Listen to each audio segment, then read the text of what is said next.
And thank you for inviting me, Tommy. I really appreciate it. I did not know where zombies came from, but here we are. I'm gonna give you guys a little bit of background and how it plays into modern day, because it's not what you'd expect. It took a turn where I was like, okay, that's new for me. But it's all about reality manipulation and what Doenut was talking about. So it goes hard in the paint. Here we have zombies in the occult, and this is a picture allegedly of origin, like since the first zombie. Yep. So zombie is a mythological undead corporeal revenant created through the reanimation of a corpse. Zombies are most commonly found in the horror and fantasy genre, and the term comes from Haitian folklore, in which a zombie is a dead body reanimated through various methods, mostly commonly magic like voodoo. And we have the modern day interpretation of the archetypal zombie comes from Haiti. Okay, I did not know that. And again, this is new to me, but I love it. So they've added later on the whole radiation and this mental disease and all these other pathogens and parasites. That was after the fact in Hollywood, or Hollyweird, as Tommy likes to call it. And we have here a real life zombie or hoax. Now, this is a very interesting case because this guy allegedly was a victim he was allegedly a real life zombie. So let me pull up where the heck is my like through Haitian voodoo or something? Yeah, exactly. So I'm trying to pull up my. Let me tell you something, brother. I grew up around Santeria and voodoo, and I'm not joking, man. I really seen a lady turn someone into a zombie, and she really could control him.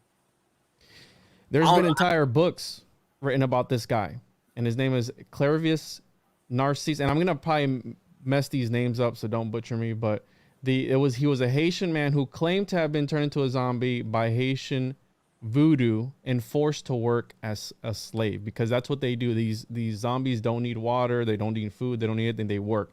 And there's literally entire books written about this. Is one of them, Passage of Darkness. And they studied him, and the thing about it was that it was confirmed by 2 American doctors. So it was confirmed. He came in. Let me read his story here. So he admitted himself on April 30th, and he had a fever. Yeah, April 30th, right? Had a fever and fatigue, and he was spitting up blood. And doctors couldn't find an explanation, and it grew worse until 3 days later, right? Symbolic number. 3 days later, he had appeared to die. He was pronounced dead. He was put in a cold storage for about a day. They buried him. And then he goes on to say that after the fact, the witch doctor, which are called bokers, they exhumed his body, and he's in like this catatonic state where it's like you could still think, but you're not conscious 100%, and they're able to control you. So they pull him out and they put him to work. And then once the witch doctor, and I'll get into it more, once the witch doctor dies, the mental parasite or mental cage that he had you in goes away, and you're able to just snap out of it. So after, I think it was, let's see here how many years it was, after a bunch of years, like 30 years, he came back, and his family was like, wow, you were gone. It's him. He was able to recount like personal stories that he had, and he proved to be himself. So but the thing is that I relate this to the phenomenon of a zombie. And I put this here, thought form and egregore and tulpa, because these are the subconscious and the collective conscious plays a role into a lot of this. And this gets philosophical, it gets interdimensional, it gets whatever which way you want to put it. And that's why I love this topic, because it really ties into a lot of the other things that I always talk about. But the guy who wrote this book, Wade Davis, he was the one that really brought this case to light. And there was 2 other ones, of course, in Haiti, of other zombies similar to this. It was a lady who appeared to be dead. She was buried alive. Come to find out, she was still alive, and they ended up pulling her out. But this guy, kind of ironic too that he died on April 30th, the day the Church of Satan was formed. Yeah. So again, these are all symbolic. Plus the 3 days later, that's also a symbolic account. And we can speculate onto what this is, but I really love it because this guy. This is the key right here, because it's not what you think. It's not like, oh, well, they're giving them these drugs that are putting them in these states where they're able to be manipulated. No. It's they give them a placebo.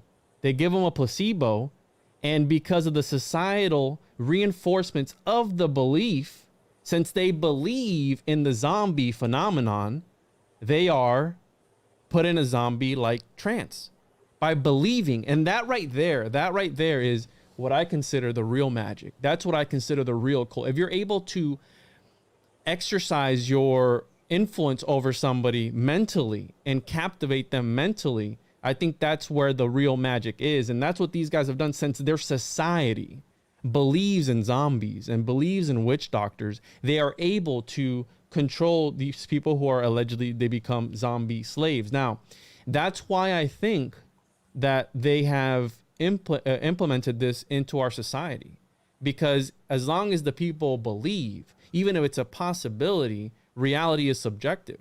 And we're talking about phenomenology where the experience is real to you.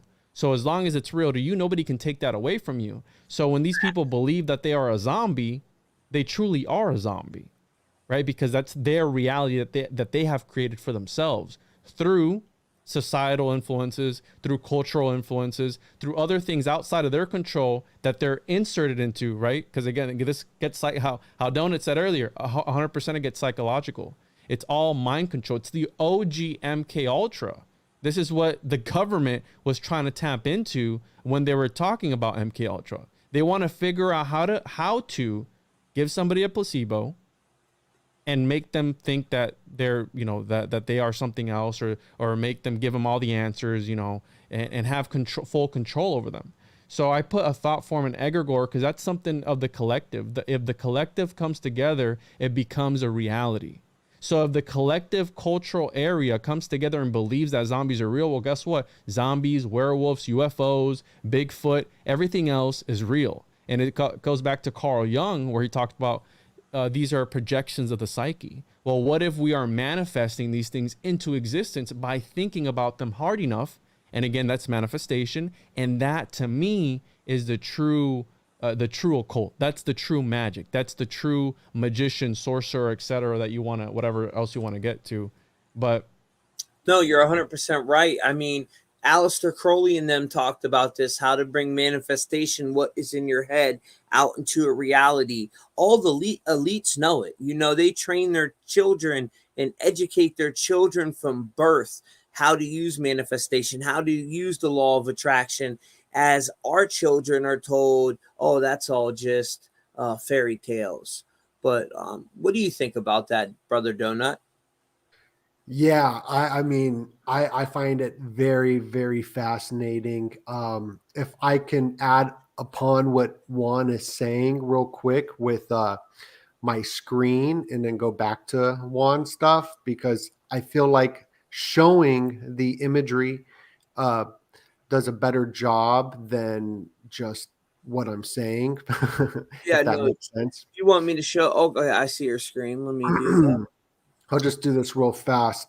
But I find it fascinating that you're talking about, the mind control, and this guy's incident happened on April 30th, the Satanic Temple founding, right? And Travis Scott, it sounds a lot like Tavistock, right? And Tavistock was very connected to brainwashing, bringing the new Hey, Doenut, age. guess who else died on that day? Hitler. Oh, really? Yes. Wow. And 411 days later, Donald Trump was born. That's interesting. Very interesting. That's crazy that 30th date. So that's Travis Scott's birthday, the founding of the Satanic Temple, and this real life zombie that took place in Haiti. Mm-hmm. And I was wondering if Haiti is connected to the Hittites at all. I was trying to look it up because they're where we get the double-headed eagle that we see. But Travis Scott, the Tavistock Institute is who built things like the Esalen Institute. And this goes into brainwashing, MK Ultra, mind control, and propaganda. Charles Manson went here right before he carried out his satanic sacrifices to end the hippie movement. And the hippie movement was all created here at the Esalen Institute, which is connected to the Tavistock Institute. But we're getting all these zombie movies, zombie preparedness kit. Going back to the movies, you got to think of George A. Romero as well, and look into how this affects our culture. Resident Evil is a video game, but a movie. And this new show that's out, The Last of Us, was also a video game. So video games play a huge role in the programming at first, a billion-dollar industry. Very important. And it goes into Pac-Man. Even Pac-Man be eating stuff, right? The eating is the oral stage. So the oral stage, according to Freudian psychoanalysis, is that's how like viruses or whatever it is, any intelligent life, I guess not that, but any intelligent life be eating things to see if they can survive, and they spit it out. And so it goes into psychology. This is on such a political level as well. When Trump first came into office, he was eating chocolate cake, and he was bombing at the same time he was eating the cake. And this whole vampire eating, consuming the flesh is very connected. You got movies like Jaws that played a huge role in psychology. The military had to study this stuff because people were scared to go to the ocean, still are. And then you got Omega Man, the Omega event that comes from I Am Legend. And we were spot on, bro. Like, shout out to us for saying, yo, there's going to be some water stuff happening in San Francisco. Preach.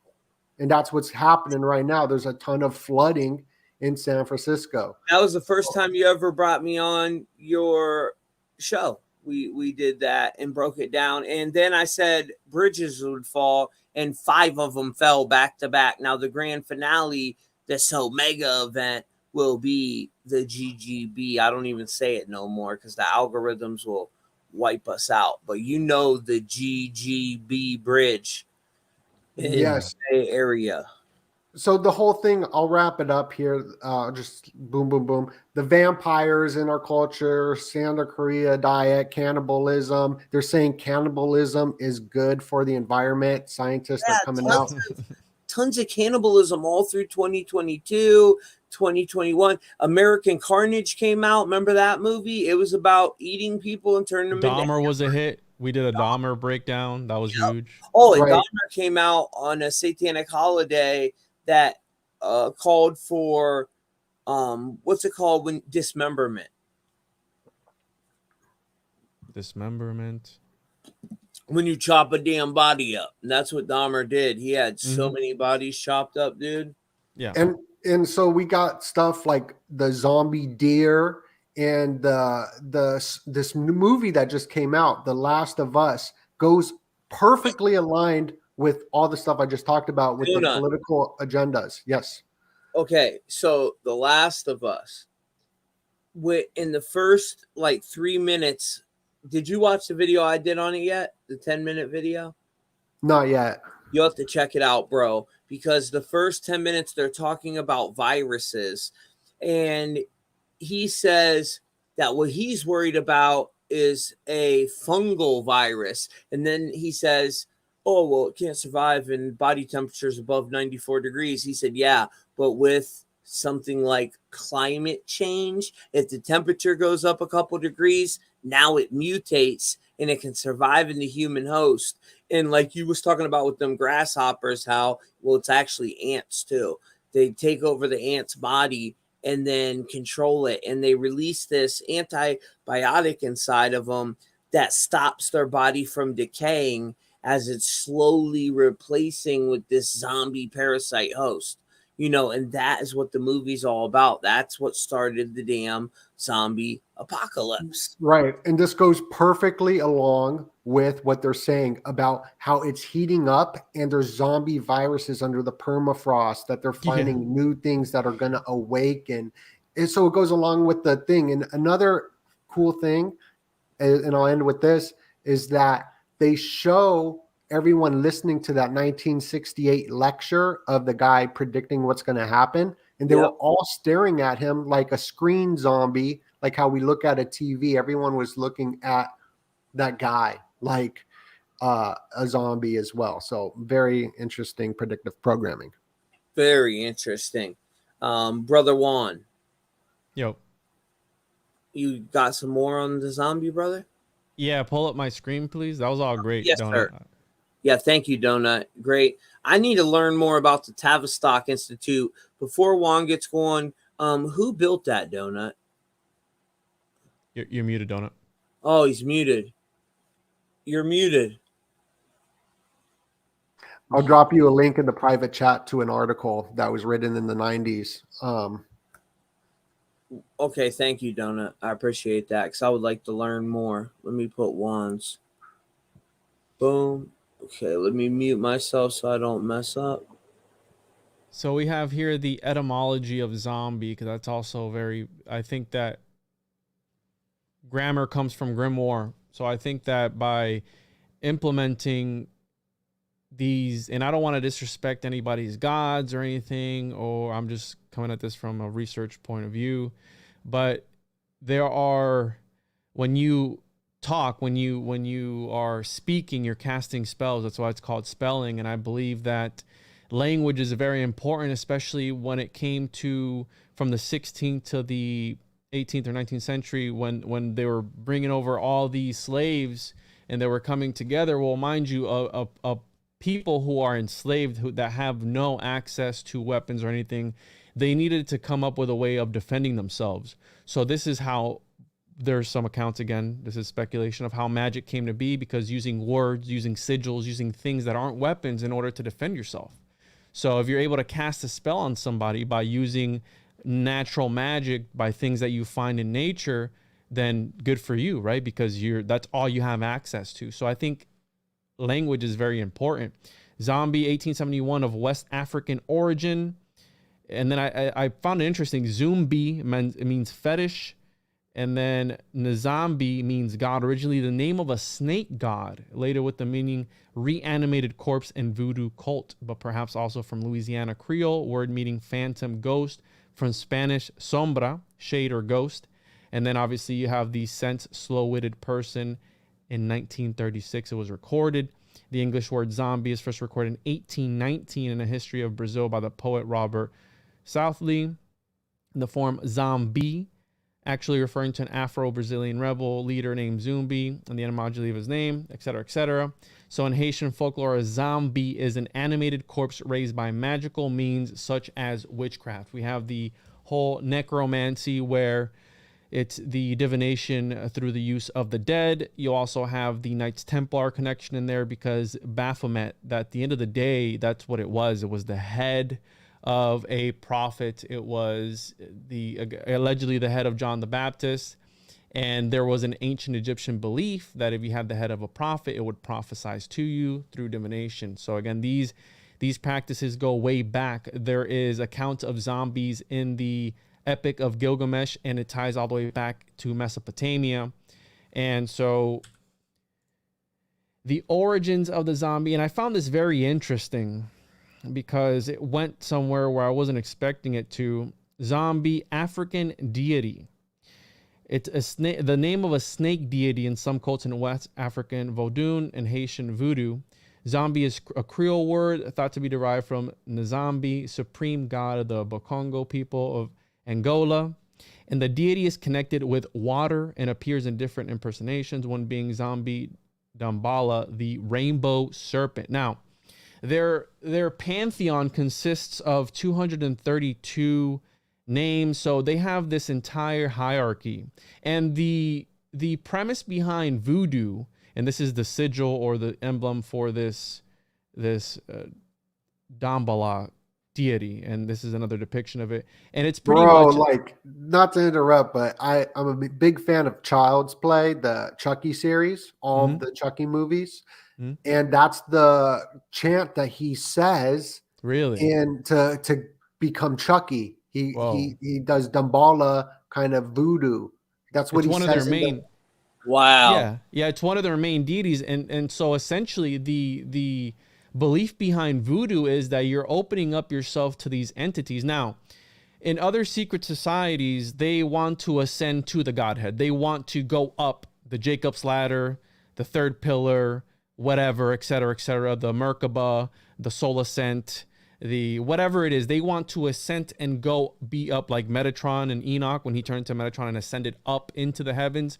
Well, voodoo or hoodoo is a little bit different. You're inviting the deity in and using yourself as a vessel for this deity or entity or whatever it is. So they do all these rituals and they get inhabited by these entities. And essentially, they have two serpents that are coming together and creating the cosmos, creating existence. Now, that reminds me again of the Anunnaki. And one of the first deities for the Gnostics as well was Yaldabaoth, which we did that. We covered the archons on that episode that we did. And it's a very similar concept, the serpent being that came first before it was the first thing that God created. So we have this Damballa, which is portrayed as a great white or black serpent originating in the city of Wedo. Damballa is said to be the sky father, the primordial creator of all life, or the first thing created by Grand Met. In those voodoo societies that view Damballa as the primordial creator, he created the cosmos by using his 7 coils and all this stuff. So, but then I'm reading all this, right? And it goes right here. This popped out of me. Damballa is usually syncretized with either Saint Patrick or Moses. Now, Doenut, I don't want you to get a little triggered, okay? Because I know that, you're my favorite Jew, bro, but they're talking about Moses. Isn't that your like the Jewish people's main guy? Is that the guy, or am I thinking of something? Correct me if I'm wrong. Moses split the Red Sea and he delivered the laws, right? The commandments. Mm-hmm. He delivered the laws, and that's interesting because I believe there's the brazen serpent with Moses. And Abraham is their main one, right? I don't really know. I'm a bad Jew. Doenut, what? Come on, bro. You needed to back me up. I was waiting on you to back me up for this one. Well, the thing is like I remember studying this brazen serpent recently on the dollar bill, how the dollar is the S and it goes back to some serpent on a cross kind of thing. And I think that's also connected to Moses. Just coming off my brain, I could be totally, that might not be connected, but. So I found that interesting that they connected to Saint Patrick because that's the one that eliminated the serpents, right? The killing of all the serpents, and then Moses. So this deity, because remember with paganism, he turned his Moses turned it into a snake. He turned something into a snake. Yeah, I think. the staff. That was raw. Yeah, staff. Disclaimer, guys. I have Juan's channel linked to my account, so if I say something, it's sharing on Juan's account too. I'm over here gone on 700 milligrams. Like people think it's me. I have 150 people over on my end, and they're like, "Juan's gone." I promise you, it's not me. No, it's me, guys. It's my 40th birthday. You know, it's all good, bro. It's all good. I'm getting old, guys. So, make sure to hit that like everywhere you guys are at. We have how many people we have in total, Tom? We got over 655. 655 people. Make sure to hit like. Only 176 hit the likes. It's free, guys. I promise you. It's not going to charge your. Yeah, it's not going to charge your Cash App. It's not going to charge your credit card. It's free. It's a way to help out and get the video out on the algorithm. So we really appreciate you guys. And don't worry, I'm saving mine for last. One of my followers got me hip to some really crazy stuff, and if you got to preview it, it's over on truthfultv.com. Go ahead, Juan. I'm sorry, brother. No, you're good, bro. So yeah, anyways, they syncretize them with Saint Patrick or Moses. Now again, back to the idea that voodoo is letting these entities inhabit your body. You got another person. Is that's waters above, I believe, if I can't see them. You don't use a picture? No, he doesn't use a picture, no. I just ain't because I'm so bloated. I don't want to fall asleep on camera or something. Waters above. Hey, how's it going, family? Can you hear me? How you doing, bro? brother? I'm doing better every day. How are you? How's it going, Doenut? What's up, Waters? Not much, man. Another day in the Matrix. Ain't it? Nice. You came in just in time, bro. We started the zombie talk. So we have here they have a hierarchy of 232 names recorded. Now there's when they get inhabited, they say the name, and that's how they record the names. Now we have Adiya Wedo, and they call him Loas. That's like their spirits, like their forces of creation, et cetera, et cetera. So it reminds me of like the Nephilim or the Archons or these spirits that are everywhere that they are able to tap into. And I believe that's what the technology is. Now, this would you would need to believe in this sort of stuff for it to be real. I do think that the use of Goetia and all these different other types of magic, I think it's a type of technology. And the reason I say that is because certain deities are used for certain things. So, for example, there is deities that help you find treasure or help you heal whatever. So the deity that helps you find treasure won't heal you, and the deity that's supposed to heal you won't help you find treasure. So it's vice versa. That's why I think it's a certain type of technology. Now you have Crowley that talked about Goetia and all these goetic demons being parts of the subconscious, of being within your own self, and you're able to tap into that and use that to do whatever it is that you need to do. But we have here Michelangelo's horned Moses, and supposedly that's from a mistranslation. It's supposed to be light, rays of light emanating, I guess. So he was the illuminated, right? So let's give the people what they want and hit the Illuminati confirmed. So Moses is 100% Illuminati confirmed. Hey, let's let your boy plug his channel, because a lot of people on here have no idea who he is. So Waters Above, I definitely appreciate your content. A fellow brother in gematria. You do amazing work with the crypto, and I started following you due to Juan, and I try to watch all your new stuff. So I appreciate you coming on, bro. Oh, that really means a lot to me. Thank you. Yeah, and I appreciate Doenut for introducing me to Juan. And I guess it's kind of just like, we'll see where this goes. But I really appreciate you, man. Do you have anything on crypto? Are you expecting anything? Like, a lot of people are talking about crashes and all kinds of different stuff.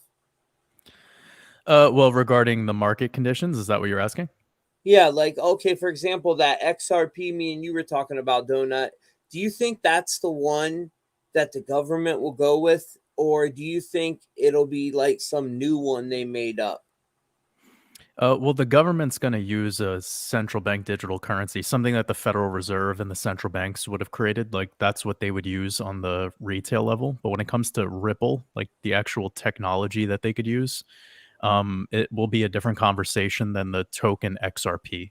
So Ripple and their technology, on-demand liquidity, and a lot of what they do is definitely tied into the global banking system. I mean, whether you look at it from central banks to retail, but XRP as the token is more just the speculative cryptocurrency that retail and anyone else could trade. And Ripple, the company, is definitely a whale of that particular token. But if there's going to be any coin that's used by the governments, it's going to be one that they create. It's not going to be one that a fintech company creates. But as for being bullish on XRP or like the future of it and huge price discovery, I believe Ripple is a great company to invest in. Or XRP, excuse me, would be a great investment. I was about to have a heart attack if you said Ripple, because XRP is what I did put some money into. And right. So that's cool. Also, Waters, did you see that Bitcoin at its bottom in this cycle or whatever landed on 666? Are you talking about it landed on at 16,666. So it was like 16,666. Right. Yeah. There's a lot of bottom. Yeah, I remember in the last cycle. In the last 1666, it wasn't that the Sesta Levay Act of 1666. Oh yeah, where the everyone dead at sea kind of thing. Yeah, I think I pronounced it wrong, but yeah, that's interesting. Very interesting.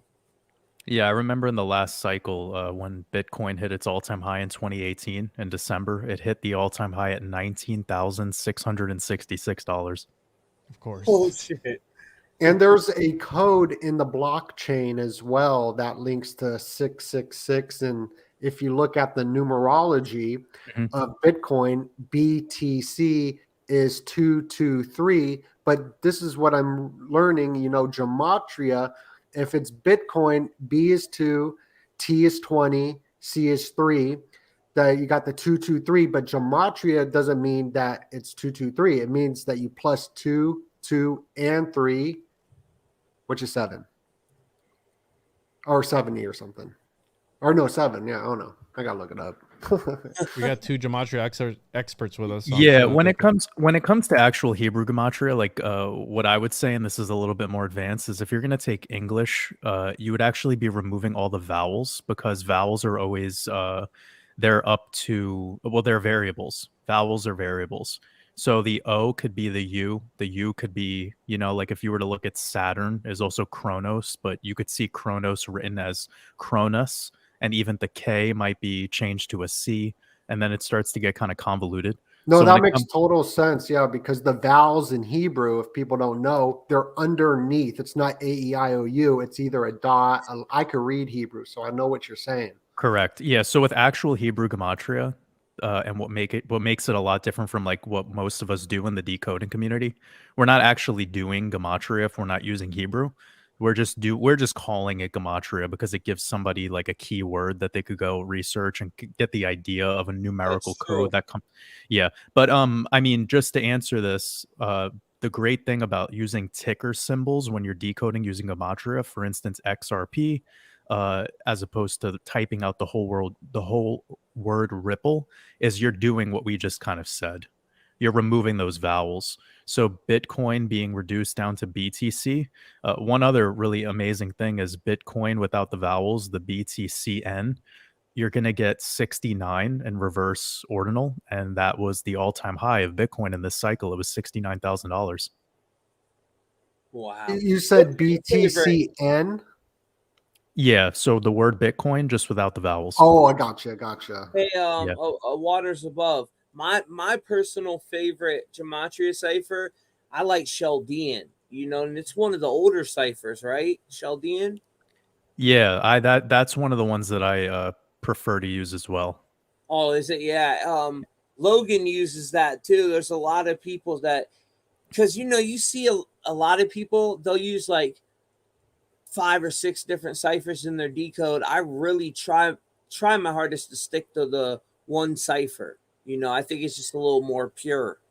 Yeah, that is actually more my methodology over the last year and a half. I try to just keep it to like regular English ordinal, ABC equals 1, 2, 3, and then I also prioritize Chaldean, like you just said moments ago. And sometimes I'll use some sort of full reduction cipher. Yeah, me too. The only time I like to use reverse ciphers is actually when I'm trying to find out price targets. So if I'm decoding a cryptocurrency to try to get to price targets, for some reason, getting those numbers definitely helps with the data. But I agree with you, brother. I think a lot of people who are new to gematria and decoding using a gematria calculator, they would do so much better if they only used Chaldean and English ordinal. When they start adding in all these extra ciphers, they believe it's like this more is better thing, but it's not true at all. What would help people more, instead of learning gematria and learning how to decode the numbers and the letters, would actually be learning how to decode symbology, learn how to decode symbols like what Doenut does. Because if you could really master decoding symbols, then the numbers 0 through 9 you could start to decode, and then now you'll actually have some rhyme and reason behind what the fuck you're decoding. Because if 100%. if you're just looking at the numbers in and of itself, like sure, you could get into prime numbers, that definitely has significance. You could get into the Fibonacci, and that's all fun and games, but you really need to have an origin for what it is that you're decoding. You need to go back to an origin point, or else you're really just throwing numbers around. No, You know what's interesting about Chaldean that I just found out going into like decoding where's stuff coming from that's not connected to the numbers? Yeah. Is that a doctor, Pete Davidson, translated the Chaldean into English in America in 1911. Remember that? What did I teach you, Doenut? What equals the 1911? Remember I sent it to you? Yeah. What was it again? I can't remember. Yeah, I do remember that we had that combo and you sent it. Yeah. Yeah, because it was something Freemasonry that was 1911, something to do with Scottish. Yeah, that's what it was. You sent me, yeah. And then I sent you the plaque on the Freemasonic. Mhm. Remember, we had crazy synchronicity that night. All this weird shit. And With water. all the timing, yeah, that was wild. Yeah. Waters above. A lot of these gematria channels, they're telling people like, yeah, there's somebody behind the scenes doing it all. Now, I do believe the elites hack the frequency Illuminati confirmed. and shift the energy a bit. But I try to teach people there is an organic source code. What do you think about that, brother? Correct. Yeah, I would say it's probably 80 to 90% syncretism. So it's Yeah. not, it's all synchronized. And I believe that human beings have like this fetish for like wanting the Illuminati to be controlling everything. Yes, they do. That right there, I think, is like level 1 truther. Like when you start to wake up, you just want to know that there's some guy in the sky. Instead of being God, it has to be like, Baron Rothschild.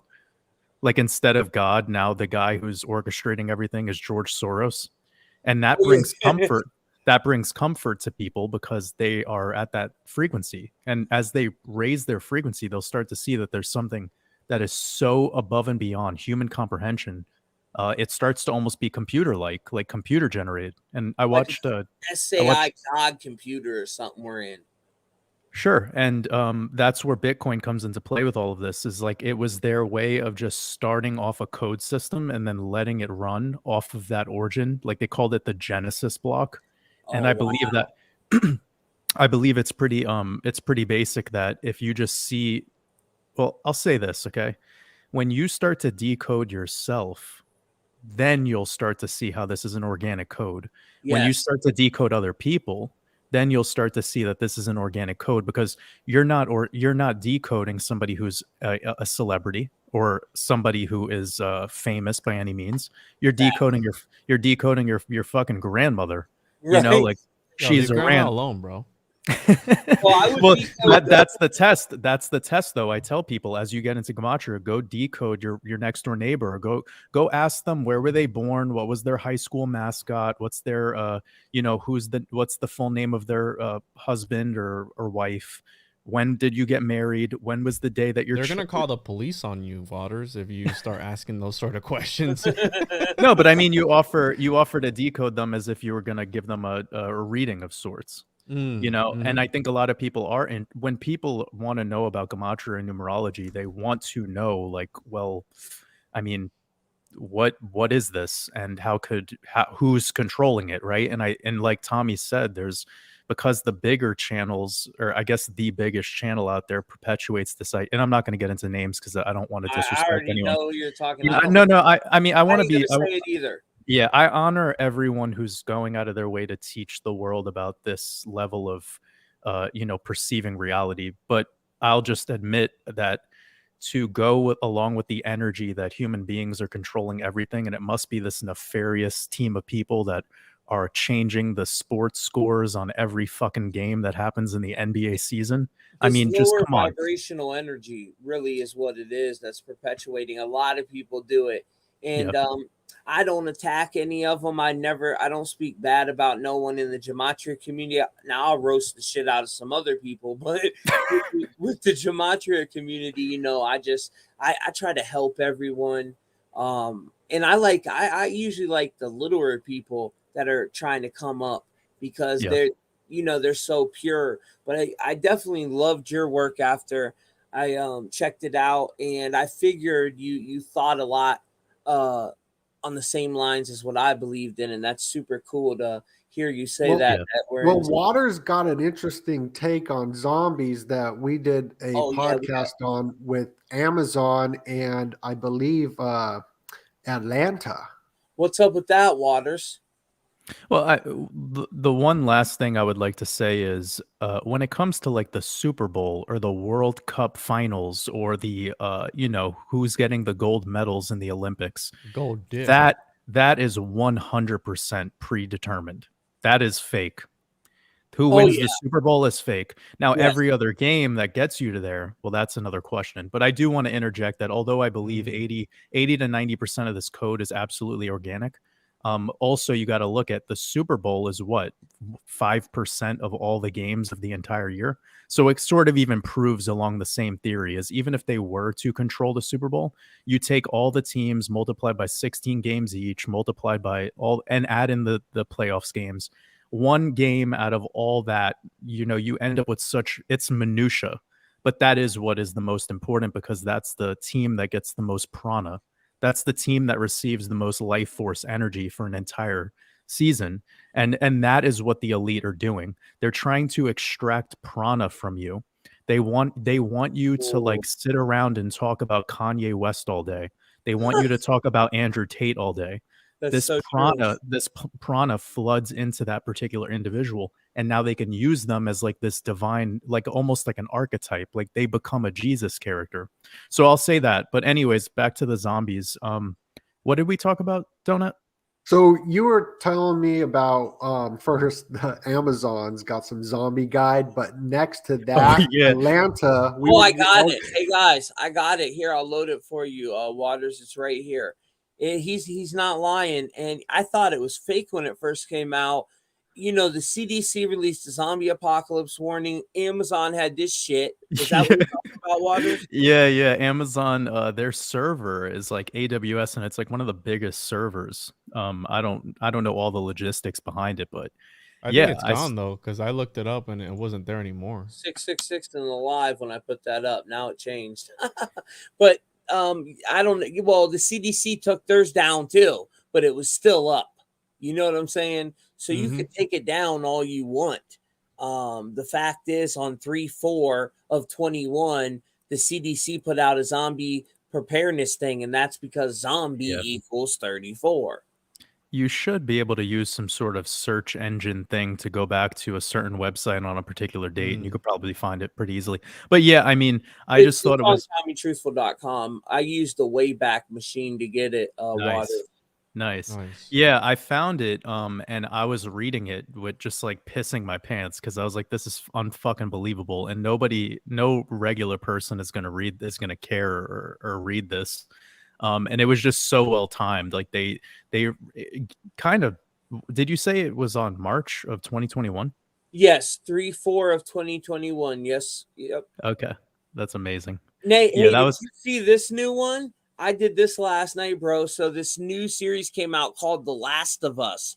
In the first 2 minutes of the series, episode 1, it's taking place in 1968, and they're talking about a fungi that will mutate because global warming and take over the host, and it'll be like a hive mind and all to spread the disease, which they end up turning into these zombies. It's on HBO. It's phenomenal.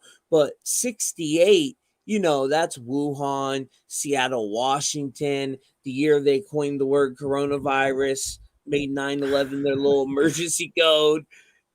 So much stuff happened in 68. So wow, I thought amazing.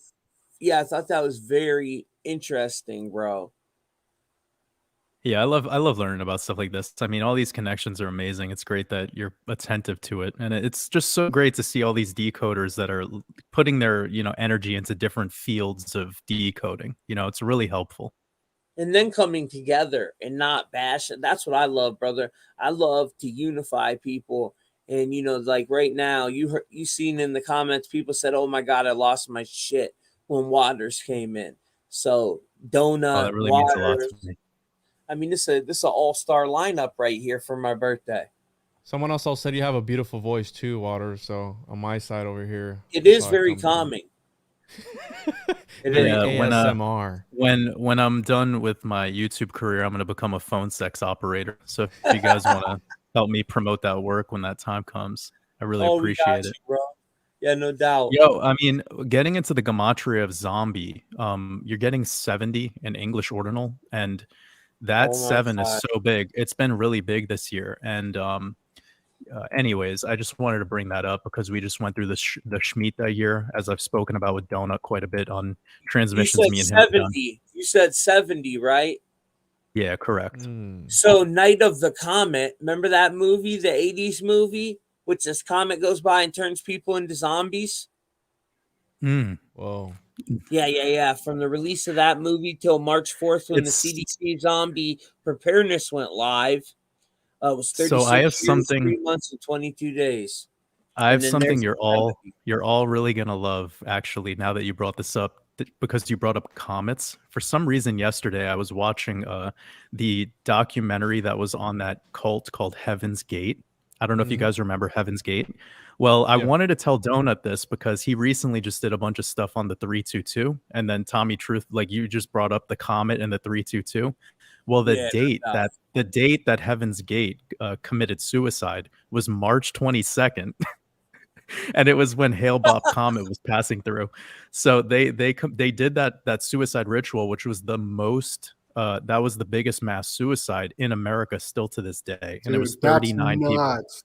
That's How crazy nuts is that? because And also like it took them 3 days And they were to all get us all. morons too. Remember, they just dressed up with Nikes and And they jogging suits. castrated themselves too, didn't they?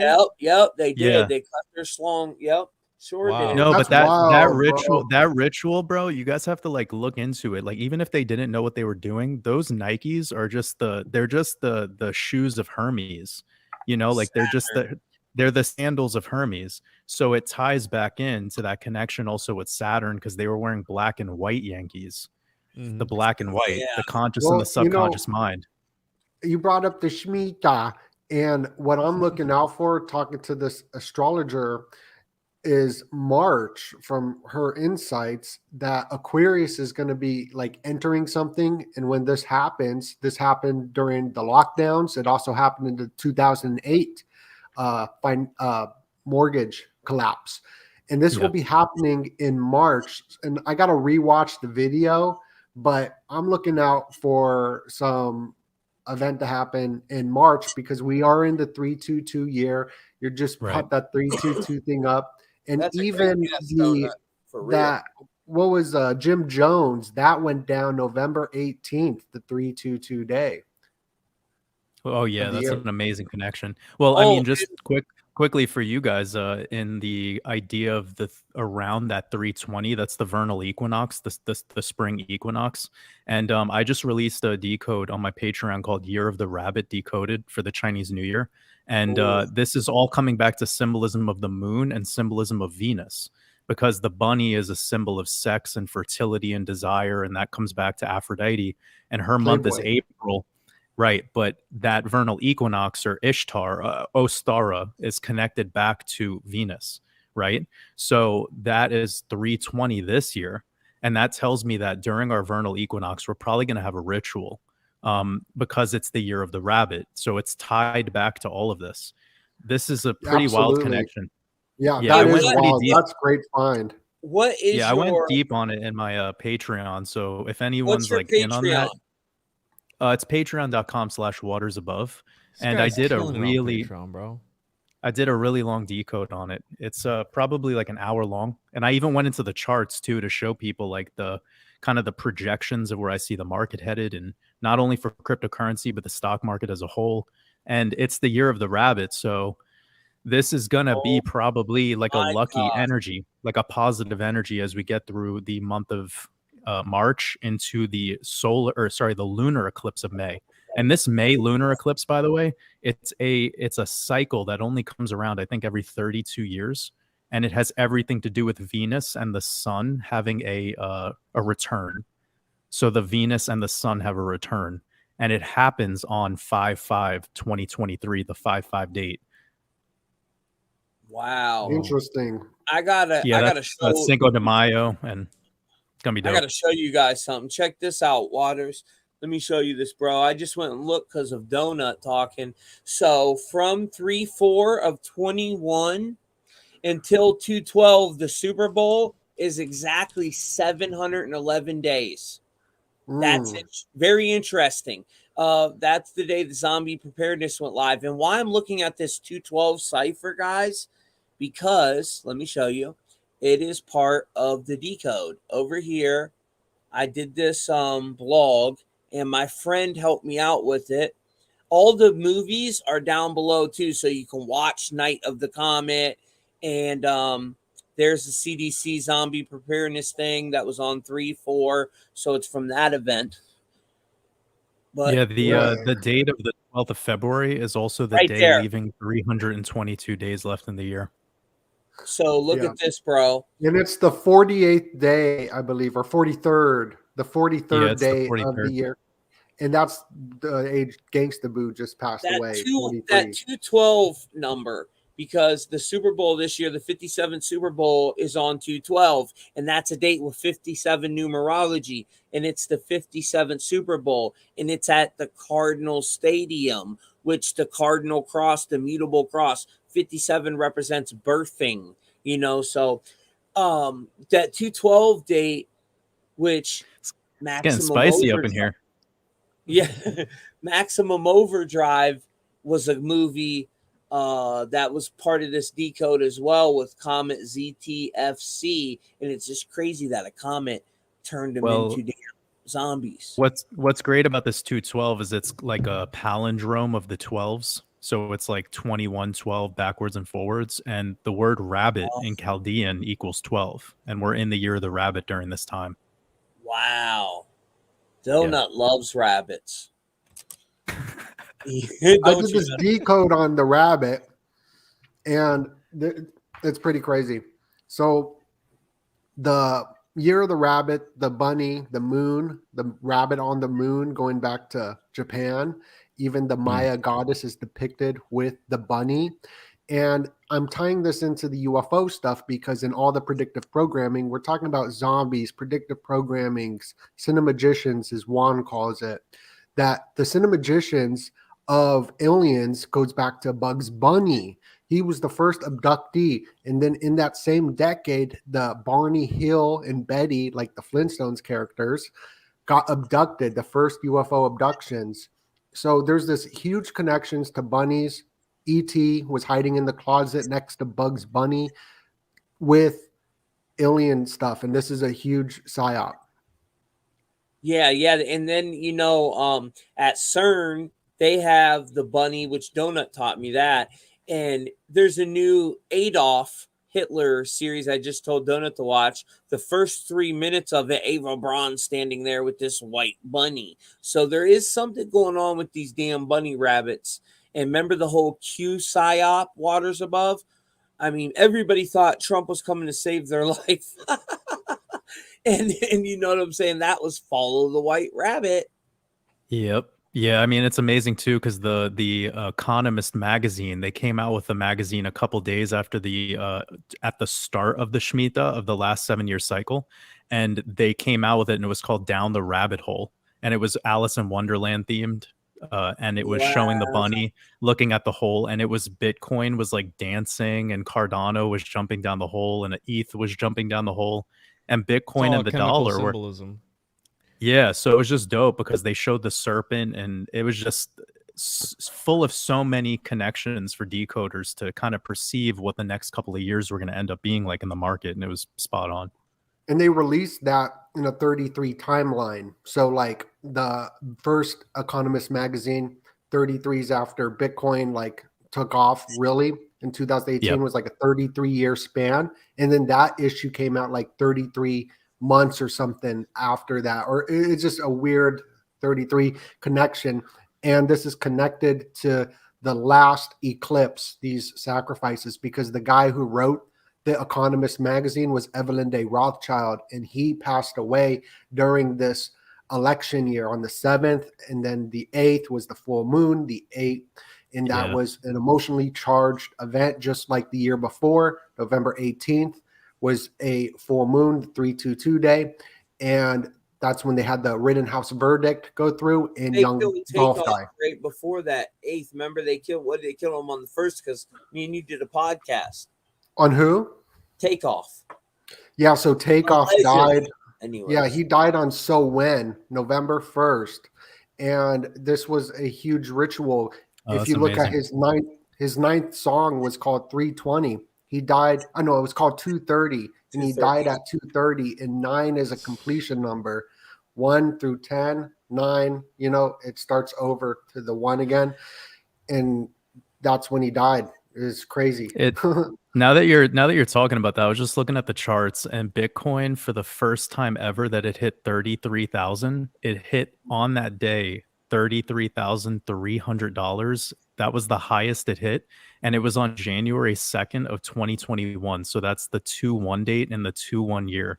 And Bitcoin is the 21 million coins in supply, and it's all tied to Saturn and gematria. Saturn equals 21. Just so amazing how, like, I was just looking at then what I just Satoshi wanted to know. became the 33rd richest person before he Right. became the 15th richest person, the 5-1. Yeah, it's just so lit because I forgot, like, when Bitcoin hit 33K. I remember what the day it happened, but I just didn't realize how numerologically significant that was.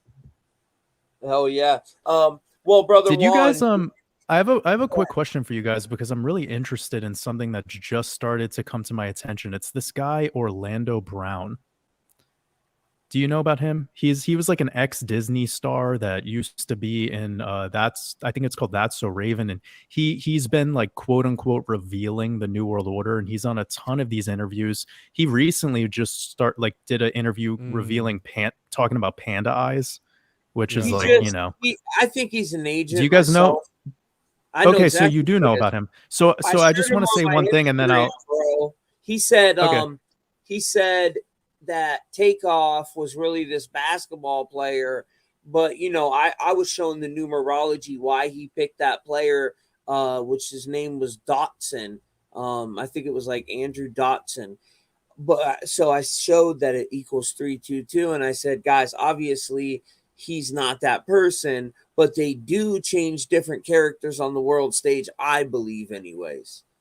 Yeah, so there's like an element of what he's saying that it's so batshit crazy that you don't want to listen to him, but then he'll say another thing where you're like, That's "Whoa!" true. Like, so he's an interesting dude, and I've been trying to like give my attention to some of his interviews because he's spilling some beans, and again, like a lot of it's just so wild and so out there. Like he's talking about how Donda West is his wife and shit. He just says the craziest stuff. Like Donda's been dead for like I don't even know how many years.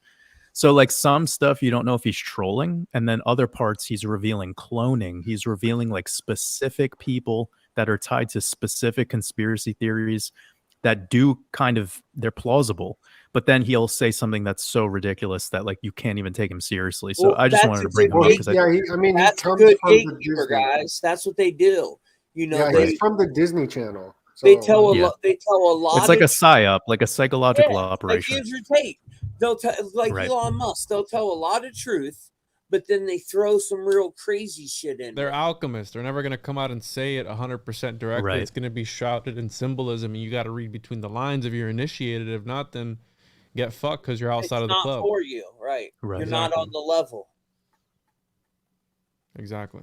You know Yeah, you need to be Yeah. high level. You need to be high level at discerning to listen to Orlando Brown without like judgment, because it's just so easy to listen to him and have judgment. You know, your ego sets in. But like I tried to really listen to him without any judgment, just like trying to decode it, as you were saying before. It's trying to see between the lines. And I was like, damn, you know, if I gave some time to this interview, I think I'd start connecting a lot of dots. But he also seems like a crackhead. I know crackheads. I've seen a couple crackheads in my life, and he has that energy about him. He definitely is smoking hella dope. Probably, Yeah. you know, freaking. And he has some both MK sides. Ultra going on, all sorts of shit. It's probably Yeah, a lot bro, of just childhood, a lot of childhood trauma. He's probably dealing with a lot of programming. So yeah, it's probably rough for him to even embody his true self, because his personality is so fractaled and compartmentalized, and you know, it's so easy to trigger a player like him. Exactly.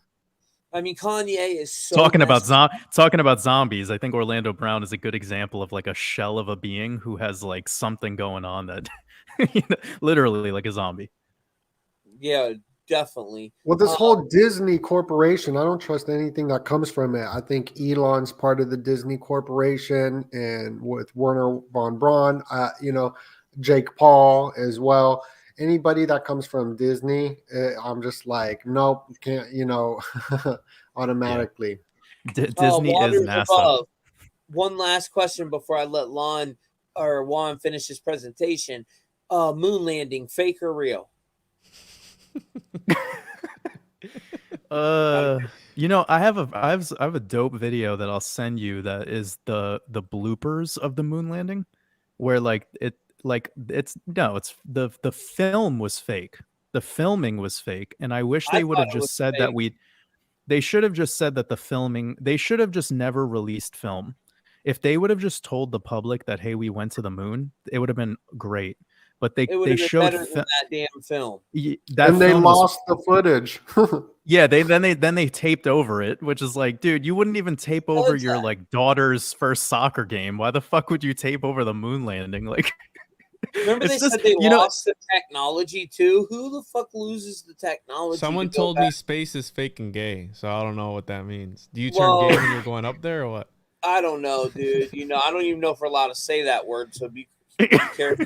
No, but I mean, like when it comes to the moon landing, I did observe. Well, there's a bunch of red flags. First of all, Warner von Braun leading Apollo 11 missions. That's a huge red flag.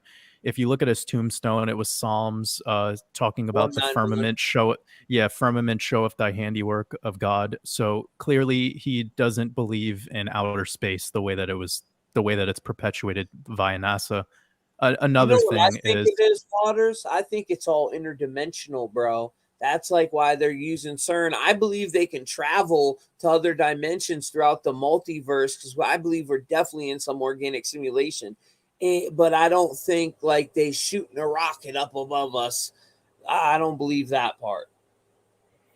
But I think flat Earth is it's a good stepping stone for people to start waking up to something's wrong.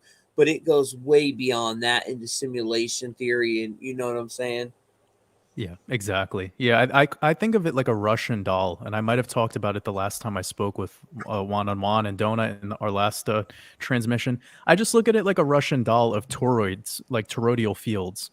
So, you know, within one layer is another layer, within another layer and another layer, and it just keeps going. And that way of perceiving it, to me, seems more like an organic system. And then the idea of what is beyond this firmament or whatever's beyond this dome or whatever is outer space, if people don't even want to look at the firmament concept, and that's fine with me. If you want to look at this idea of outer space, you need to be aware of the optical illusion that's presented in front of you. Like, you can do basic optical illusions with just a computer screen. You could do optical illusions in your house just by taking mirrors and putting them in different angles and corners of the room. You know about mirror rooms. So for people to come out and make like really serious commitments to whatever the shape of the earth is or whatever this realm is and disregard the optical illusion effect and how little the bandwidth of perception the human eyes can actually see. I mean, we all know this is basic. We can barely perceive any of the spectrum of light. So who the fuck are we to make commitments about what we're perceiving? It's just so limited. Up there, you know, and this is what I tell. Correct. That's why I can tell you're very open-minded. You have to be to call yourself a truther. You can't get married to one thing because then you're going to go into it with a bias perception that, you know what I'm saying? They want it to fit their paradigm, their echo. Well, most truthers don't like me that much because I don't make commitments. No, I love that. I don't have beliefs. I don't have belief systems. Like, I think it's important if we really want to be open-minded and deeply philosophical about things, we need to allow each other's perception to like be shared. But then furthermore, we need to be okay with being uncomfortable. And I believe a lot of what the truther community is for the majority is just it's a big comfort movement, and it's a dick measuring contest, and it's not going to go much of anywhere. Once people like shed the amount of pride they have towards the current level of truth that they reside in, then they're going to be able to expand further. But with the pride and this deep egoic kind of sense of there is this truth and it must be, and anything else is kind of like coming at me like the god of war, I just don't vibe with that. And I tend to keep myself close to people who are more on the belief in self and not Juan. You know, they can Juan will say, I don't believe the earth is flat necessarily, but I like to talk about the subject. And he stays open-minded to it. He doesn't try to attack you and shove his belief system down your throat. Neither does Doenut. And I think that's just so important. Well, that's how you grow. Yeah, that's how you grow. You grow by being around people who don't make those commitments and are willing to listen to what you have to say. 100%, man. Yeah, you answered that perfectly. So, Brother Juan, I'm sorry. You know, we got a little sidetracked, and I loved hearing what Water said, "You want to finish up your presentation, brother?" Yeah, you could pull it up real quick, and I'll try and get through it as quick as. Okay. Your audio's gone, Juan.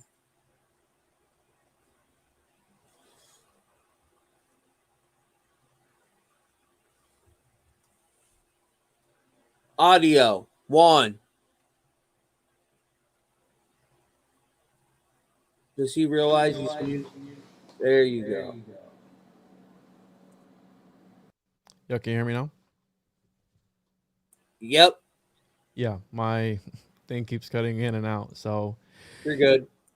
after the occupation of the U.S. in Haiti in the early 1900s, the archetypal zombie was born. And they took the stories that they saw there. Obviously, it was a third world country. What they were seeing, they were attending these voodoo rituals where they were invoking these entities into themselves, et cetera, et cetera. So they took these stories back to the U.S. And that's where this is from the first movie ever to show depictions. This movie actually takes place in Haiti, and there is a Boker that is controlling all these people. And this is the first depiction of the zombies. Now, it is kind of racist because they are all black and the main characters are white. So you can take that for what it is. It was the early 1900s. Now, we have this is that. Was that 1934 one? It was 1932 that this movie came out. So it's called White Zombie. No, the one you were just showing. Yeah, it's pictures from this movie, White Zombie. Oh, interesting. So like Rob Zombie. Look. Oh, the U.S. occupation was 1915 and 1934. Oh, okay.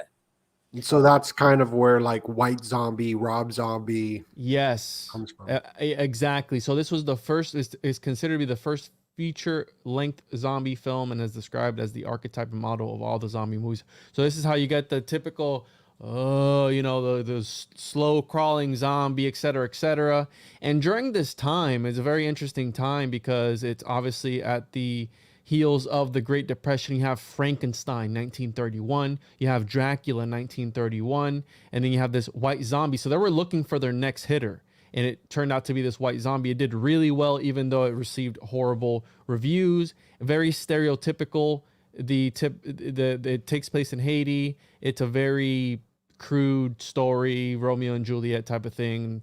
The sorcerer takes over the love of the main character, and he fights him, et cetera, to break the Bela curse. Lugosi up in there. Yeah, so during this time, and I call these cinemagician chimeras, is because you have Dracula at that time, you have Frankenstein, you have King Kong, and all these movies are coming out right after the Great Depression. I'm like, what was it with cinema that it succeeded even through these hard times? Because inflation and all these things.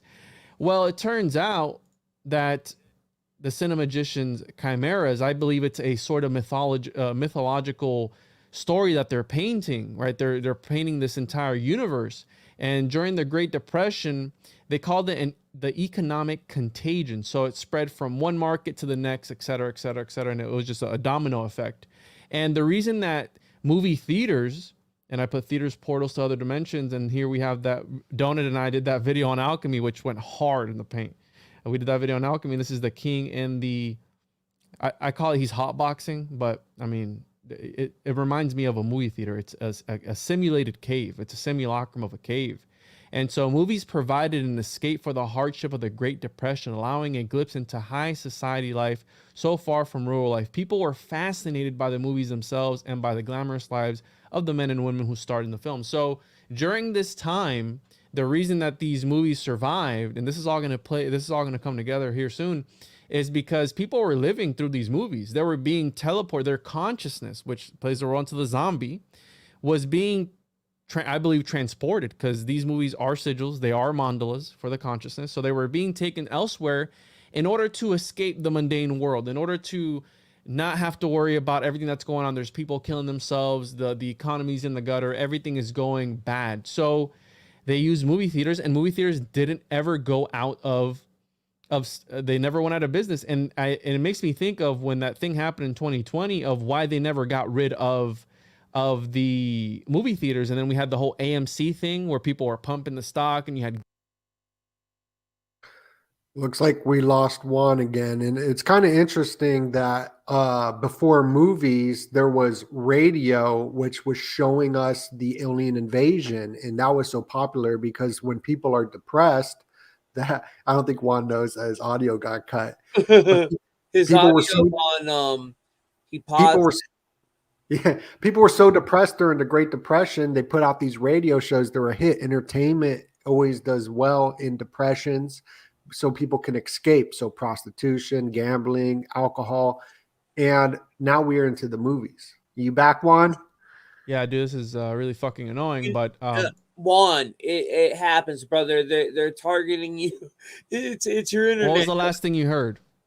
You were talking about how during AMC pump, why it's so important to go into the movies.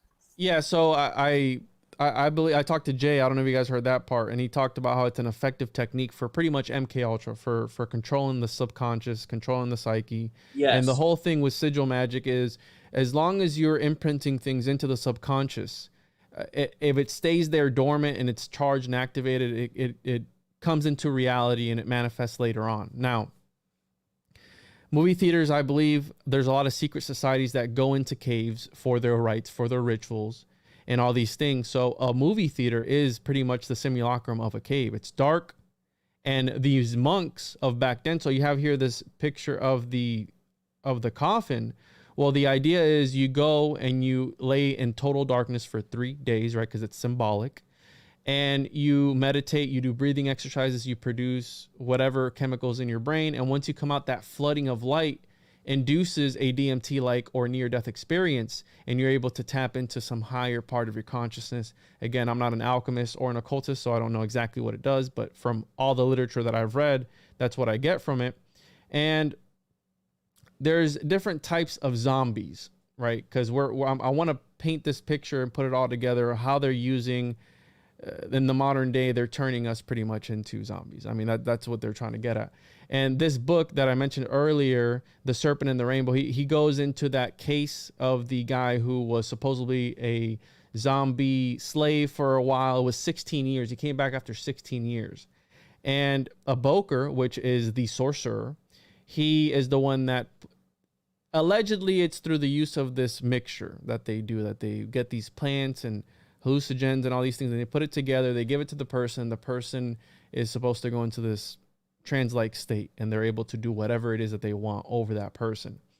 Now, at the end of the day, I said it's a placebo. It's the idea that you're going to, that it has an effect on them. This is Haitian voodoo you're talking about, right, Brother Yes. Juan? Yeah, Yes. no, guys, I told you I grew up around Santeria, and I've seen this shit. And it's mind-boggling that they're able to control them like that. So there's some real to this magic and voodoo. 100%. I mean, if you look at everything that's going on today, they have literally turned us into, so the whole cannibalistic aspect of a zombie, well, there's a thing known as auto cannibalism where you consume yourself. And that movie that came out in the 1930s at the heels of the Great Depression was a symbolic nod to the capitalist system, so that it doesn't work. You just wither away. And again, you become an auto cannibalism. You consume yourself through what? Through work, through materialism, consume, and, get a whole bunch of debt, pass it on to your kids. That's the alchemical sacrifice of children. When you're sacrificing the next generation over by taking on this debt that you're never going to pay off, doing damage to the earth that you're never going to see, the ones that are going to pay for that, you're sacrificing your kids and your kids' kids, because their generations are the ones that are going to have to deal with this sort of thing. So it's interesting because the Tavistock Institute, this was a big role of what in this reading, in this document that I posted on the private chat that was written in the 90s, that was a big thing that they were pushing onto the culture, sex, drugs, and rock and roll, for living in the now and don't worry about the future or the past, so I just find that kind of interesting. I don't know if I lost you, Juan. Are you there? I lost you. Yeah. So I was reading this Tavistock Institute got me stuff. again. Oh, you're back. Cool. Yeah. Just this Sorry, link. brother So Juan. That interesting, means bro. you're really, it's funny, Donut, because ask my followers when I was doing the zombie live last night. I rocked out with them till after 123. That's when I was born. They kept doing that to my video. They don't want people connecting the dots with the whole zombie shit. Why the CDC released it, I think they got a plan. Maybe, and I've always wondered that maybe it means something symbolically, like we're the Walking Dead and we don't even know it. Then I see a lot of connections with nuclear and zombie too. I always wonder if there's maybe it's something like that, a nuclear event. But my homeboy seems to think it's some actual zombie shit. And if you watch the movie Songbird, they said the code red will mutate to our brain by 2023. But Tommy, here's the thing, Tommy. Okay, because you have individuals who don't believe that nuclear weapons are fake. What if? Oh, I know. that nuclear weapons are fake. I'm sorry. Yeah, they're not real. Think about that. Think about psychological warfare. What a better way to make you believe that there is the possibility that you will be turned into this mindless zombie by this contagion or pathogen, etc. And they keep it at the very edge of, they put it in your media, they indoctrinate you to believe it. So you ever heard of Roko's basilisk, where by you trying to stop the AI, by you just thinking about stopping the AI has already won. It's already happened, right? It's already happened. It's the Terminator. It's the golem that goes out of control. So I think that it's just got to catch up. Exactly. So this idea of the zombie, not saying it's not real, but look at the Haitian population.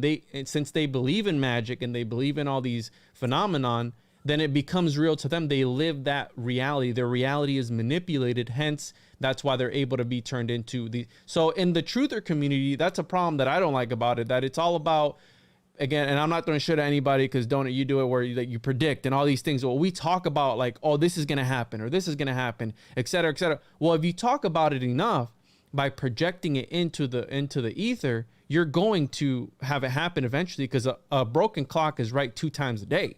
So if you preach enough that the world's gonna end, eventually it's gonna end. So I think that by us talking about it, it's a self-fulfilled prophecy, right? We're manifesting. A very interesting theory. And I agree with some of it 100%. But, I also believe, like, with their whole spell casting, what they're doing, and Donut and me and people like, even you with some of your research, Juan, when you bring attention to it, it makes them aware of it and then breaks that spell of illusion they have casted on the masses, which before we made them aware of something, they were totally indoctrinated, just like a zombie. It's a double-edged sword, because now they believe they're aware of it. So and I get further into it. So there's different types of zombies here. You have the astral zombie, which is like a soul, and then you have the zombie cadaver and zombie savannah. And you can check this book out. It's got all the experiences of this guy going through in Haiti and all this stuff. So they believe that you're able to capture somebody's soul and put it into a jar, and use it as a talisman of some sorts, etc. It also talks about how the body is a vessel for a soul, and that plays into the homunculus and all these things. And Crowley was talking all about that. And I want to get to this part because there's the philosophical zombie, or P zombie. And just before you go, with the placebo effect, right? So just thinking and believing these things, that's sort of like a placebo, and it's very nuanced, like we want to put your head in the sand, or you want to know about what's going on. But if you keep saying, this is going to happen, it's kind of like you're manifesting it as well. It's very nuanced. Yeah, it's a double-edged sword. What do you think about that, Waters Above? Yeah, no, I think a lot of this stuff is just the belief technology, and the more prana we give it, the more real it becomes, and then that belief grows and grows and grows as it gets spread. So if an individual like Andrew Tate 100%. was to come out and say that the earth was flat, it would generate a lot more prana than if I said the earth was flat. And even if I was to give an exact truth and proof of the realm, it still wouldn't hold as much weight because I don't have as much prana coming to me as somebody like LeBron James. So Right. it's just very much built and predicated upon your celebrity or your fame. And that is how much prana you receive. So if you want to look at this from a deeper perspective, yes, it's belief. And I think what Juan said has a lot of, and even the placebo idea, there's a part of your brain that would be shocked if it was to know truth. So Yes. depending on your level of consciousness, it is always working against that ceiling of shock. And the Yeah. more aware you become, the more conscious you actually become, that ceiling rises and rises and rises so high to the point where, it's almost like an infinite ceiling. And that's really what I think smaller groups like this are on their process of, like just lifting So the ceiling balance of is belief. very important. Of course, you're yeah, the middle path. Uh, The middle path. When you're extreme on either side, you're always going to be burned or frozen. So like if you want to be, in that middle zone, you're going to be able to extract as much of that, belief from everyone else, and then you can determine what you resonate with. Yeah, that's very that I agree with that, and I need to work on that myself too. So I'm gonna definitely write that down in my journal and focus on working on that more. Just that balance in the middle path. That's a great point. Thank you. Of course. And I also want to point out that one of the hermetic principles is it's all mental, right? All is mind. And if Right. there's got to be a balance, because I'm not saying that the supernatural doesn't exist. I'm sure it does, but when it comes to these sort of things, it's it's Occam's razor, and it's been proven, right, with this whole zombie thing. Well, they believed it, so it was real to them. It's a phenomenology, right, where they're living that reality. We all exist in our own reality tunnels, and that's why we have the politics and political identities, and people, they either identify with this team or this car model or et cetera, or even in the truther community, I believe that this is flat and this is not. Well, if you don't believe it, then you're against me, and I'm gonna talk down on you and trash you and all this stuff. So again, it's they put us in these tunnels, and that's a part of the design. Now, if you're Hey, able Juan, to, you got a super chat. Do you want to shout them out? yeah, Joey's the fucking bomb. He's one of my patrons too. Shout out to Joey. He's very generous. Love you, Joey. Thank you so much, bro. There's a funny saying, and It's Always Sunny in Philadelphia, where they're like, we don't need to listen to the rules the government's given us. We have already been told the rules 200 years ago of what to believe. Mm-hmm. That was funny. And also we're still talking about things that happen. We're still talking about Pythagorean.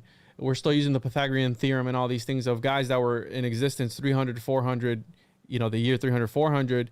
And even religion, those guys paved the way for religion, if people want to accept that or not. The Platonists, Neoplatonists, and the Gnostics paved every other religion, and starting with Sumeria, which is the oldest mainstream, right? And I'm going to put quotations marks on that so I don't trigger anybody, but the oldest type of history. But back to this type of zombie, the philosophical zombie pretty much talks, it's a thought experiment. And I love thought experiments because they obviously they have their opposing views, but it really makes you think. And it's a being that is physically identical to and indistinguishable from a normal person, but does not have conscious experience. Or it continues. And obviously there are rebuttals to this, but the idea, and this triggers a lot of people, that there are NPCs, and I know Waters and I think talked about this off air one day. We're like talking about NPCs or something like that, where there are people who, or it might have been on the episode we did, where there are people who exist in this reality who are only put there for texture. Now that's very, very. What's that, like the first player, and some people are like soulless entities walking around? Yeah, I agree with that theory. That pisses people off, but check this out, I because talk about it all the time. There's something called Boltzmann's brain, and it's another thought experiment that talks about thermodynamic equilibrium in space. And again, if you want to believe in space, but hear me out, it talks about, and scientists say that it should be more prevalent and it should be more common, but it talks about how in space cells and atoms and everything are coming together and coagulating. And I think that's what Baphomet has on his forearms, coagulate and dissolve, because you either coagulate into existence and dissolve out of it. But the idea that these cells and everything are coming together, well, the idea of the Boltzmann's brain is that a brain will happen and come together in the vacuum of space and come together. All the neurons, everything, blood vessels will come together. And once that brain is with the final cell put on it, Dissolves. It has an entire, it dissolves because there's no oxygen or anything, but it has an entire existence. It has an entire lifetime. It has memories. It has everything at that one split second. And then it dissolves into nothingness. So the idea that you might be in a Boltzmann brain existence right now, and this entire reality that is just a split second, the smallest unit of time, and then it just dissolves out. You don't know that, right? Like, we don't understand that. I agree with what you're saying. Listen, this one time I did ayahuasca, right? And I went down to South America. I was very young at the time. And I'm telling you, dude, I had a whole lifetime on ayahuasca. I lived underwater. I was like a freaking underwater entity. I had a wife, a kid, and it seemed like this, whole lifetime passed me or was happening while I was down there. And then when I came out of it, I even cried, bro, because I was like, I miss my family and my kids. It was weird. But really, in reality, it was only a day, 8 hours or so. Yeah. My buddy did salvia, and that happened to him. He had a whole another life. It was so weird, bro. He shrunk down and was in the grass and like this crazy entire thing. Well, we don't understand consciousness, and that's exactly what they're getting at here. Does consciousness constitute, life, or is it the other way? Is consciousness local, or is it, if it's local, or what's the other one? It's broadcasted to you. What happened? I was shot. I said, "Damn, Rebecca's hot." Shout out to Rebecca out there. So there's an idea of a zombie universe. It's a universe that's identical to our all physical ways, except no one in that world has qualia. And I don't know what that means, but I'll look it up. But the idea of the perilous chapel or chapel perilous, where it's this mental prison that you enter. You don't know when you're in it. You don't know how to get out of it. Some people go insane when they get on the other side, and you could enter that at any point in time. And I think that's the dangerous part of being in the truther community, when you start looking down these rabbit holes and you start to consume all this stuff, because health is not only what you eat, well, what you also consume spiritually, what you're reading, who you're around, and all these things, they rub off on you. And I think that's the dangerous part about being in this community and looking into the occult and all this stuff, because you could put yourself in that position where you can go somewhere mentally where you're not in the best state of mind. So zombies, creatures that are microphysically identical to conscious beings, but that lack consciousness entirely, are conceivable. If zombies are conceivable, then they are possible. Therefore, zombies are possible. If zombies are possible, then consciousness is non-physical. Therefore, consciousness is non-physical. And again, it's a thought experiment, so it's going to go back and forth, and it's to make you think about it. But if you think about the concept of the Boltzmann's brain, and that we could all just be in this existence, and the multiverse is actually just numerous existences that are existing in the vacuum of space, it really makes your balls and your head hurt. Now, we know about space is, right? Yeah, Whatever exactly. And we have the zombie ant, the fungus. I think you guys brought this up earlier. Doenut brought this up. That was in The Last of Us, the new HBO series. I mean, that's how they literally start out episode 1 talking about this. And it's a fungi that he says through global warming, will mutate, and because it couldn't live in us above 94 degrees, which it's funny that he said 94 degrees because coronavirus pandemic equals 94. So I found that very interesting. And that's, dude, you got to watch it, Juan. It is. I'm going to watch it. Just phenomenal. Waters Above. You got to check it out too, bro. And so there, obviously we know about this fungus that takes over the ant. There's also other examples of it. So by this, I want to show how it can happen to us. Now, this toxoplasmosis, I think that's the cat stuff. Yes. So there are secret. Yeah. Well, I see how Doenut jumped in. He's like, yeah, because he's a cat lover. He's got his little kitty cat. Now, so Donut, do you have toxoplasmosis from the kitty? I'm very careful with it. Maybe I do, though. It could be possible, but I got They this said like 70% of the U.S. has it. That's Dude, this makes mind-boggling. people go insane. There are stories, because my wife is Brazilian. There are stories in Brazil where people Huge. they go insane, dude. They just go crazy because of this. And also, shout out to Gabe Slick Dissident in my chat. We talked about the idea of certain secret societies, because if you let this get out of control, you start to hallucinate and you're able to enter into other states of consciousness. And the idea that they would kiss cat butts, right? In these The initiations, Templars, right? Yeah, the Templars, exactly, and how they would kiss each other's asses. Yeah, Well, they did. That's weird. yeah, Super so the idea to use it to enter other states of consciousness is also another thing that they could use it for. Now, obviously, this is us in the 21st century. This is an AI generated piece of art that I put, and the smartphone zombie, where I believe through the use of these phones, these are talismans, these are Black amulets. mirrors. It's black mirrors. Now, if you think about the idea of I forgot completely what I was gonna say, but the idea of, golly, yeah, I lost it. Anyways, Well, hey, did you ever watch that movie Cell? It's an older movie where the No. freaking cell phones turned everybody into zombies, bro. It sent out a mass signal, and like it is so crazy. Donut, you seen it, right, bro? Love that movie. It's so good. You could even see Lloyd Kaufman, my favorite film director as a kid, in it, and he played a big role, I'm sure. It was very bloody, and that's what he's like known for. Dude, it's a And crazy one. they got this tower, right? Juan and I talked about the Bach Tower and this tower symbolism. There's something that goes even deeper. I want to do a Pokemon deep dive on the tower. Oh, Because don't. there's hit me up.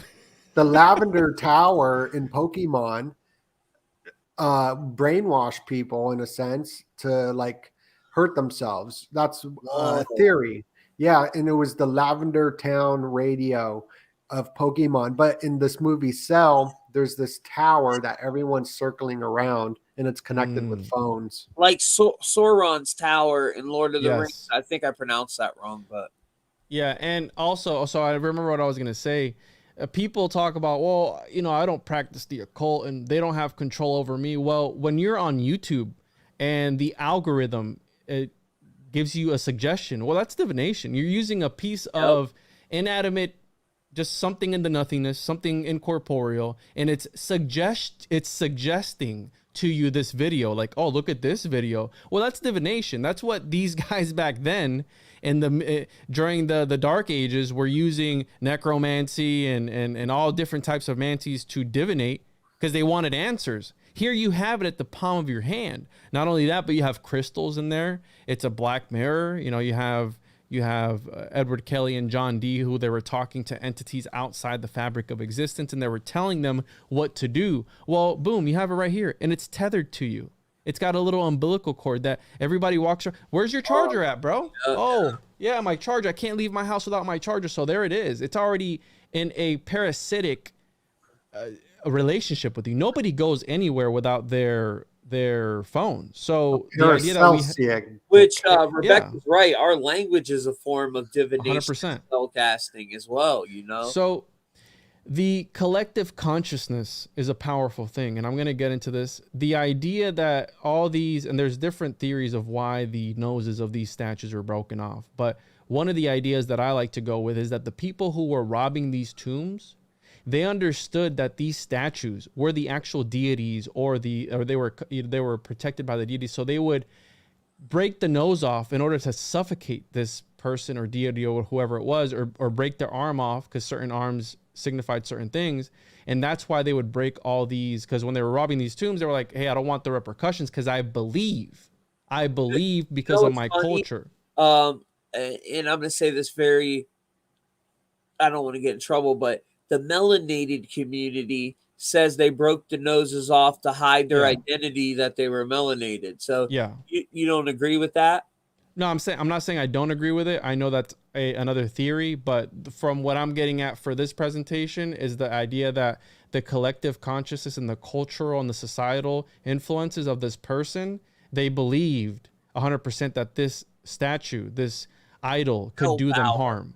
I Right. wonder if Had- there's some exactly. kind of connection with Michael Jackson because he got his nose all messed up. Well, there's That From what you're symbolic saying, it seems like there could be, though. there's symbolic mutilation. So I believe that there are secret societies that mutilate themselves in certain ways in order to be initiated. So by him getting his nose redone and his skin changed, the colors and all that stuff, I do believe it might have been, again, I'm just speculating, Humiliation.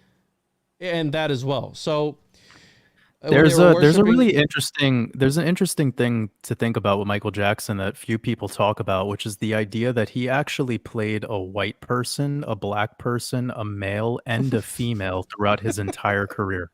That's kind of true. Think I about mean, that's that. the alchemical dream right Like, there, to be this exactly. androgynous being. Exactly. So he got to play like And all go from four black to corners. white.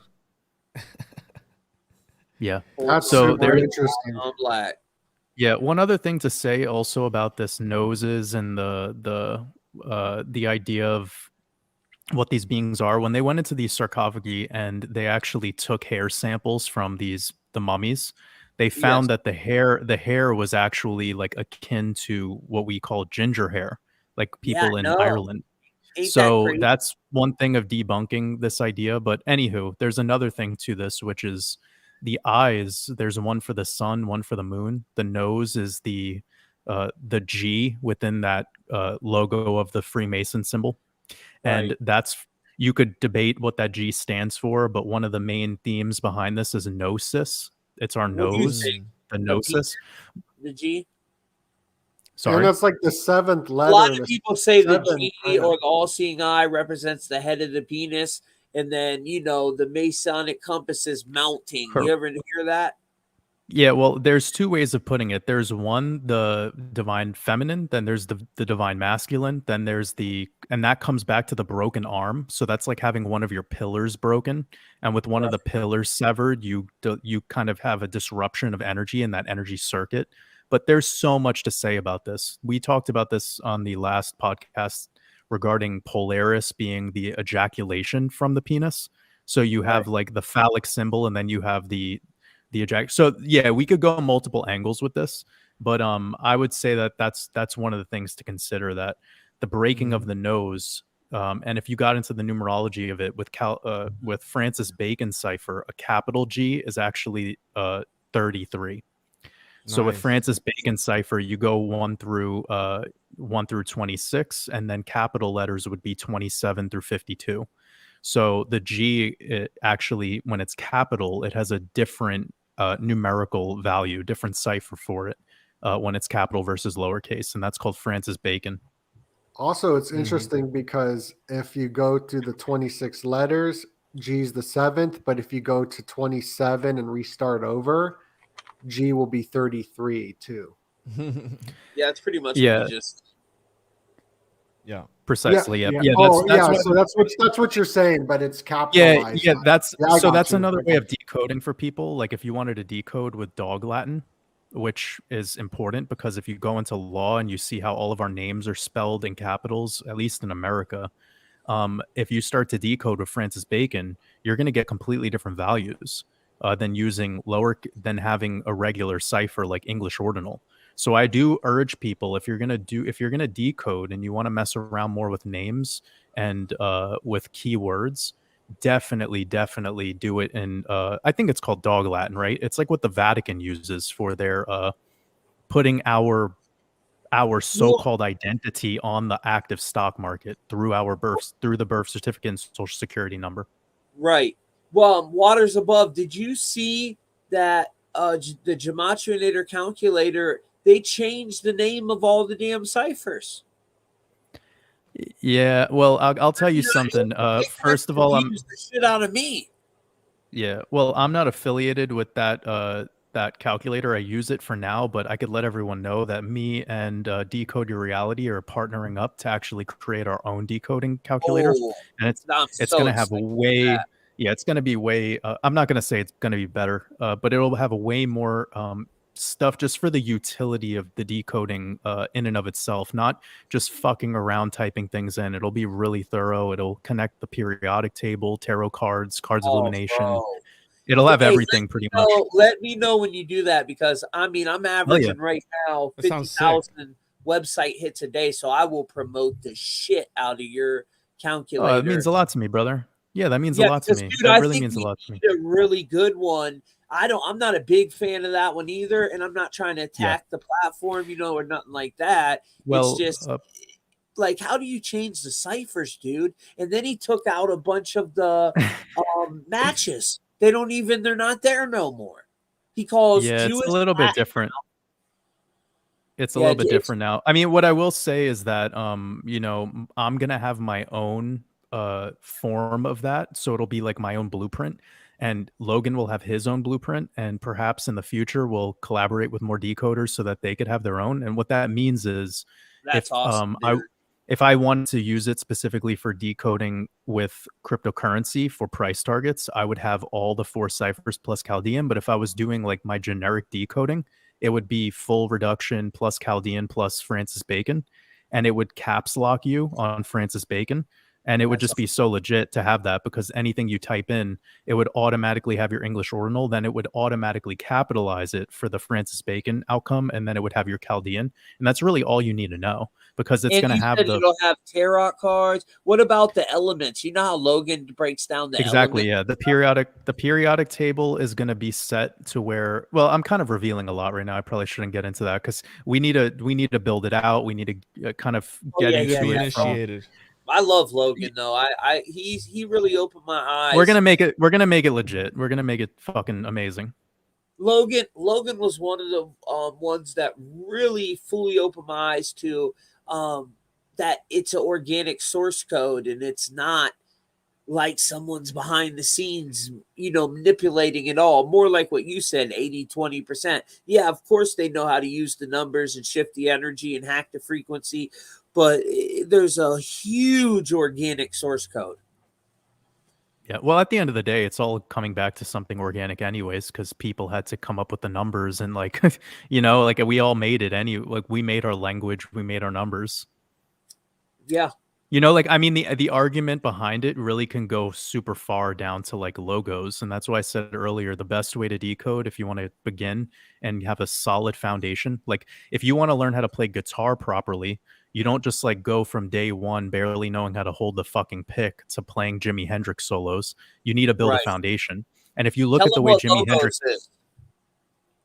Oh, well, just symbols. Like if you look at the symbols, you're going to start to be able to it'll make a lot more sense as to, what is connecting to what. And I think plenty of people have gone out of their way to show tutorials or, just presentations. I think one guy, for instance, is like Mike Passio. I know he's done presentations on stuff. Santos Bonacci has done presentations.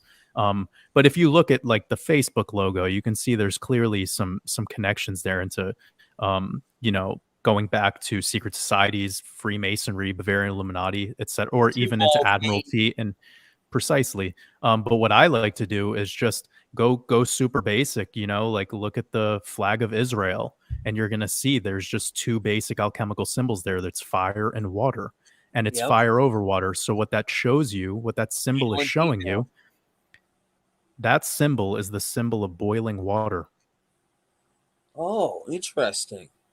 Okay. And that's very, very, very important for people to understand, that the next way that we'll have this next reset with Mother Nature, it's going to be through the waters. It's going to be lots of flooding, lots of landslides, lots of just the earth that we know is going to be liquefied. We're going to have a liquefaction event. And there's going to be an immense amount of water that comes in from the above, and the water from below will rise. And we will have a superheating event, which will boil these waters, creating somewhat of a vapor canopy above us. And then we'll just have another. He's talking my language now. So Archaics believes that we're in a 138-year, this like Phoenix cycle. Have you ever heard that? Yeah, he actually interviewed with me twice, but I've only watched one of his videos outside of me talking with him. So I've talked with him more than I've actually watched any of his content.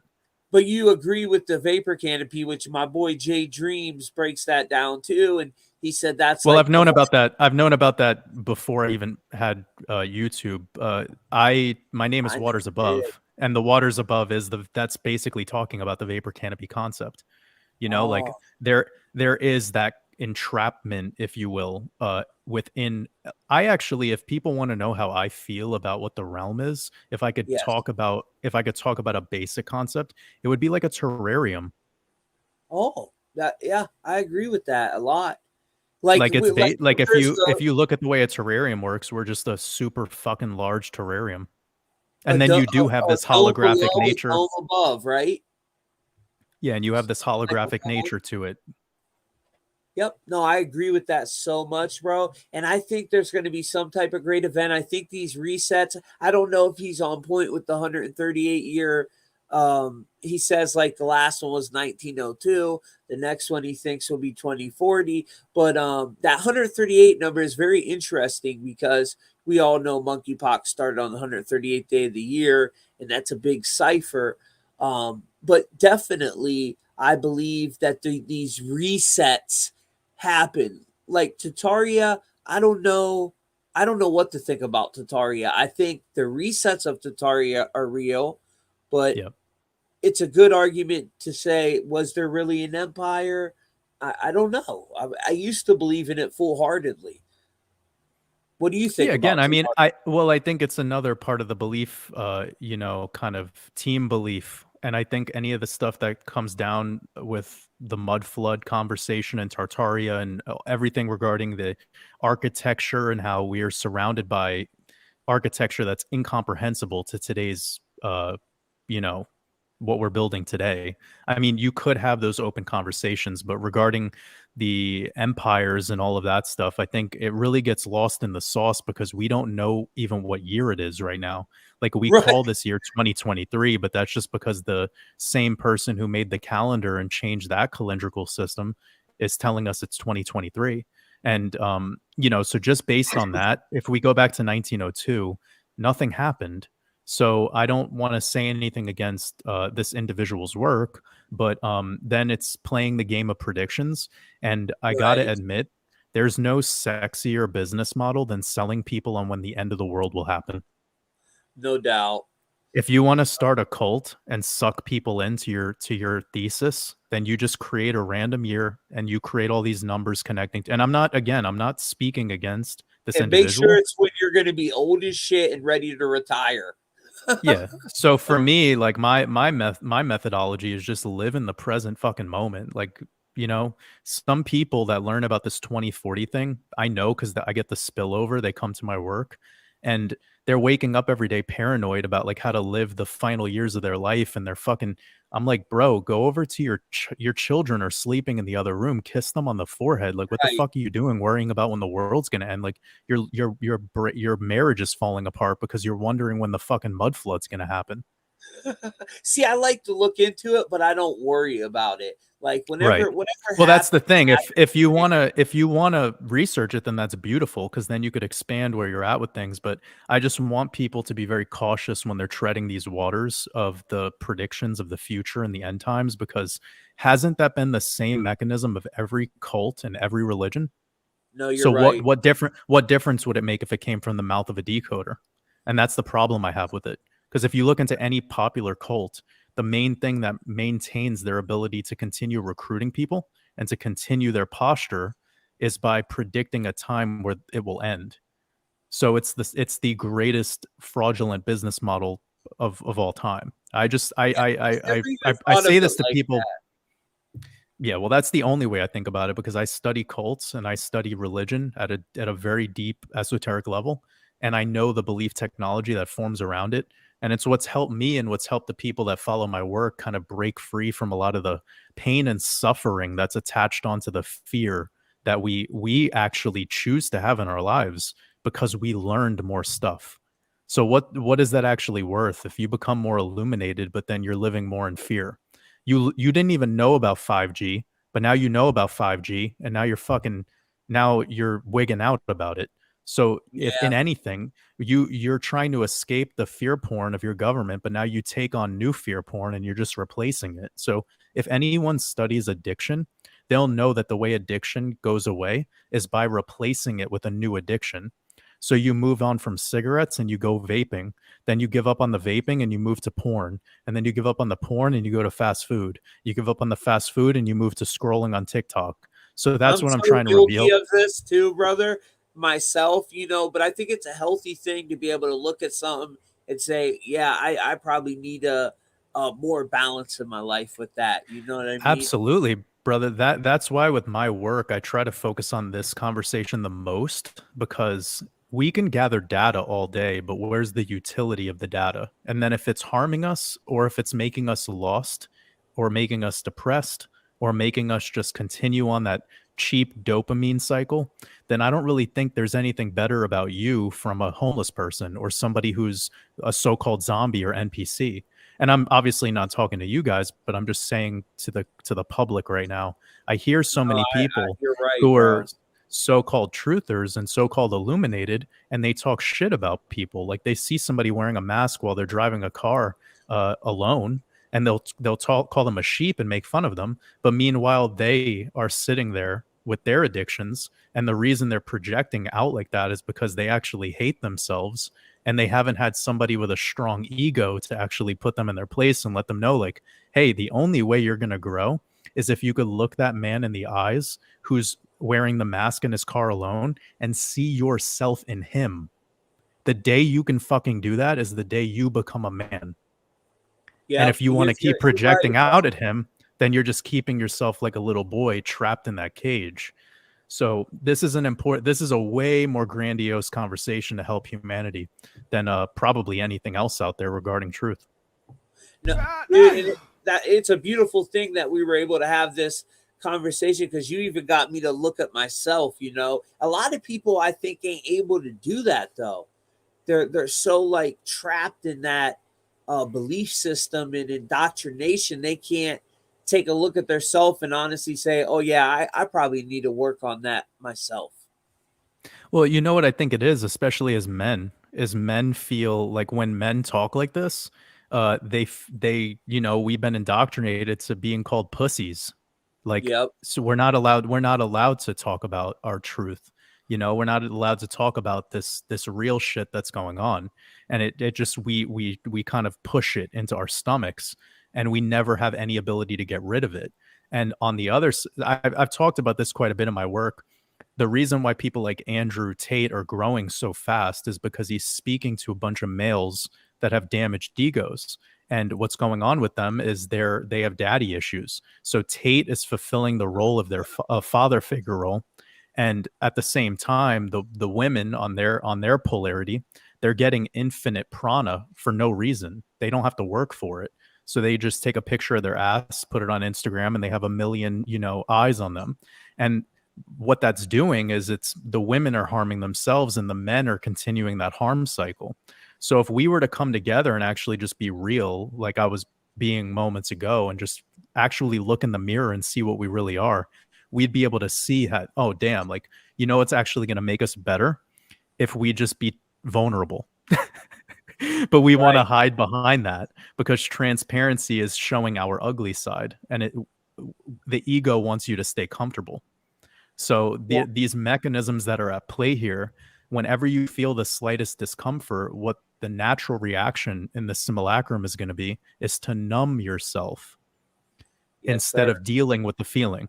So we're just bombarded all day with like stimuli, but we don't know how to work with that stimuli. It's like having a car that has a full gas tank, but you had like the ignition doesn't work. It's like you can't even fucking start it, And that's what people are dealing with. They have too much information, too much time on their hands, too much connection to the world, but they have no real ability to share feelings with each other. Yeah, bro, and you have a beautiful way of thinking. In the chat is definitely feeling what you're saying. My people, I just think that's a very healthy way to look at things, and that's why I love Doenut and I love Juan, because we can all have conversations like me and you have, to where we don't have to argue or I think that's a beautiful thing. I appreciate that. It's all love, brother. Yeah, 100%, man. For sure. Doenut. What are you It's doing? interesting about the feelings and the culture and addiction and all this, because whatever emotion is suppressed is going to come out in a toxic way, according to Freud, according to a lot of people, going into bioenergetics. And Oh, it's just bioenergetics. it's just a deep it's a deep healing process that's going on worldwide. It's funny with the whole Tate thing, because when Tate first came out, I was like, yo, he's doing that yoni hand symbol that Brad Garland house be doing, and he's got the 33 cars. Greta Thunberg right now is arrested in prison, in jail. She got arrested, so she's like this elitist, right? Who's arrested, and then you got Tate, who's arrested right now. Yeah, she's arrested. She got the same birthday as that one dude, Rittenhouse, and they're the same age, and it's the polarity. That's a polarity. It's liminal, I think is the word for it. And Andrew Tate is pretty genius with his liminal aspects of this polarity in his own demeanor and behavior. But I sat and watched his videos, and he was going, like, he says a lot of good stuff that the mainstream media was saying that wasn't. If you listen to the mainstream narrative like I did, right, when I first heard him, that he was saying all these things like don't feel emotions and all this stuff, but then you listen to his long form content, it's like totally opposite than that. And I'm not saying that that's not a psyop or anything, as I give them the hero or anything. But the thing with feelings, where I'm trying to get at with the feeling thing, is that if you suppress a feeling, then it's going to come out in a toxic way. And this is where narcissism stems from. Narcissism is worldwide, contagion. And we're talking about zombies, right? Narcissism is worldwide contagion because of the suppression of the self. So when you kill yourself, in a sense, of who you are, your emotions, and this happens at a young age via trauma, and it's very sad. And this explains why everyone's addicted to the selfie. And I believe the AI understands this. And the AI has given us selfies where we look young and powerful, but it's like trying too hard, like the AI is actually not that great. It's advanced, more advanced than we know, but it's not as great as the spirit. No, I don't agree know what's going on. I was just blabbering, bro. No, you're talking about some real stuff, because they do try to make us feel that we're smaller than what we are, when really we are amazing beings. And we got to absolve. It's pretty hard for people, I think, to defeat that ego. One thing I believe, truthfully, Doenut, I think DMT helped me with that. Now I freaked out, so it scared me too, but it made me. But when I was real young, like, I had such an ego, it was crazy. And then after that, I didn't care about like little things anymore. I don't care what someone says online. I don't care about the way I look or stuff like that. It just doesn't matter. Like Water said, we have our kids that focus on, count on us, look to us for guidance, and you have your family. There's so many things that we should be grateful for every day. And with our research, you was talking about this not too long ago, Doenut, how when we look into certain topics, it starts to make you feel a little down and depressed. Remember you were talking about that? Yeah, I was thinking about You just need balance, brother. The blue pill, the red pill, the black pill, which would be the sadness, and then you got the gold pill, and that's like being connected with God. That's the homunculus. The gold pill's the homunculus. Pill. I like that. That's fire. It's the well, super red and blue together is purple, and purple is the crown chakra. Oh, right. And all logos use that red and blue. Well, back in the ancient days, the nobility would dress in purple because something about the dye, I think it came from the sea or something. It was really hard to get your hands on. So like the kings and queens would dress in purple, but then the nobility under them dressed in orange, which is kind of weird. But orange slums is 33. Can I show you my screen real quick? I got a question. If you guys see That's any why I symbols. used the bee, though. The bee represented nobility, royalty, but then they took it and attached negative energy to it. We need to start taking our symbols back and attaching positive energy to them. Yeah, no, I agree with that. When people want to come with me with this, like, this number's negative, this word, this cursing is negative, the logo symbol is negative, I'm like, you just flip it back on itself. Yes, Because sir. that's what we've always been doing anyways. Like, you take their sigil magic and you make it work back on them. Yep. You know, nothing is negative, nothing is positive. It just is what it is. And if you want to It's take a intense. side, then you're, yeah. No, I like that you said that. That makes me definitely really appreciate a perspective that I heard from you that I haven't heard from many people. You know, you want to take that negative shit, like the middle finger. Like, the middle finger is not negative at all. You know, it just is what we all believe it to be. And if everyone believes Right. it's negative, then that's what it's like any curse word, right? But Like I've told people this. 666.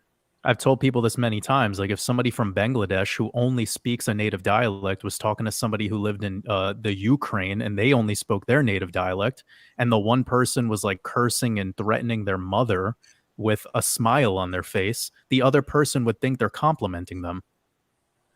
Right. So we're lost in the translation of, like, is it a curse or is it intent? Or is it your emotion that you give them? Because you could hide behind all those layers if the other person doesn't know the language you're speaking. You could really manipulate them. Yeah.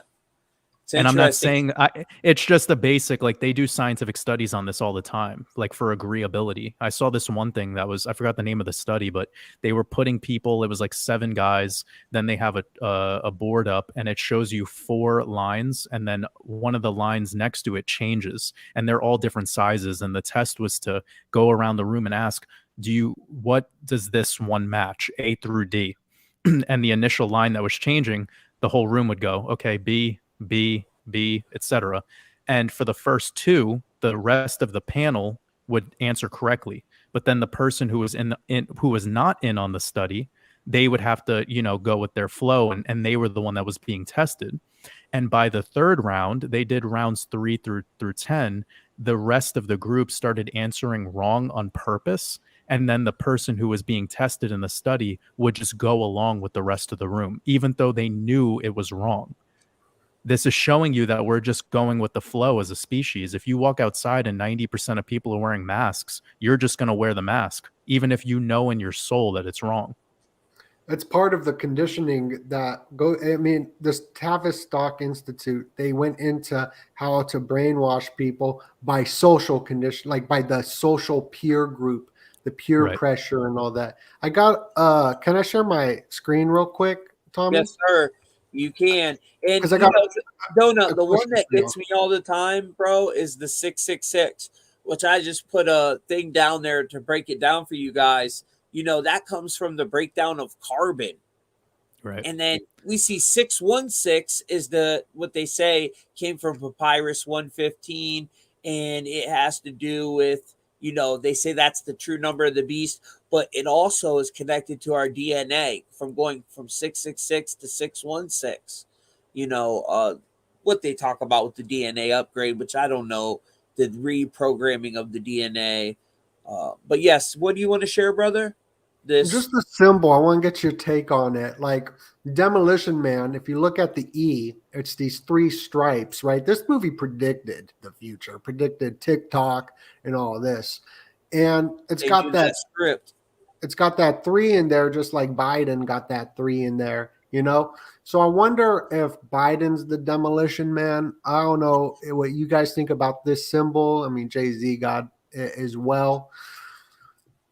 I just want to get your take on that. It's the Holy Trinity. It's everything that, like, is everything. Everything is in 3s. It is, ain't it? Father, Son, Holy Ghost, Maiden, Mother, Crone. It's all the same. Okay. Yeah, those 3 stripes, you see that all the time. The 3 is really powerful. You know, if you look at the Matrix That's my movie, life I think path number. the 3. character Trinity is really important. She symbolizes Venus. She symbolizes love and the willingness to go. Like, you know, if you think of the Neo character, he knew that it was fake. He knew that he was in the Matrix. He knew that it was all bullshit. But he still continued to work hard just to be with Trinity.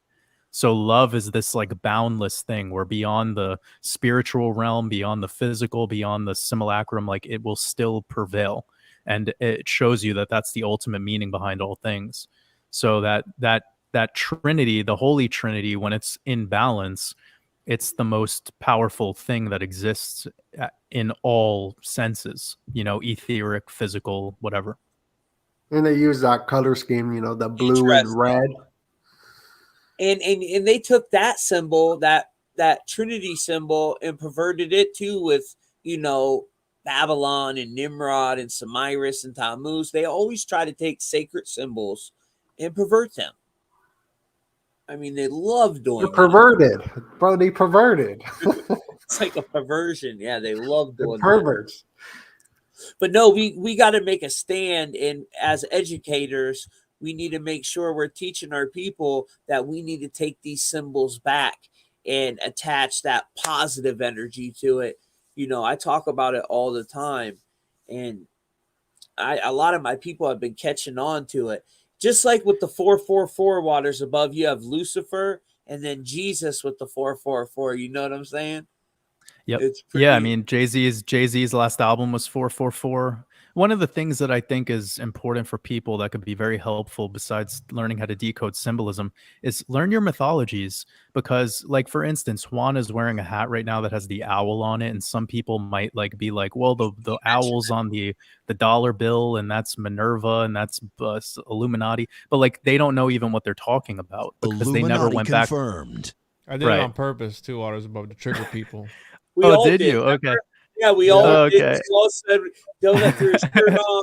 I put some, we all did before we went live. We're like, just because it's so funny that people don't really know what they're talking about, and they go out of their way, oh, he's a Satanist because he's wearing that. So the point is simply kind of coming back to what you were saying before about carbon: 6 protons, 6 neutrons, 6 electrons. Man was made on the 6th day. It's the number of the beast, which is man.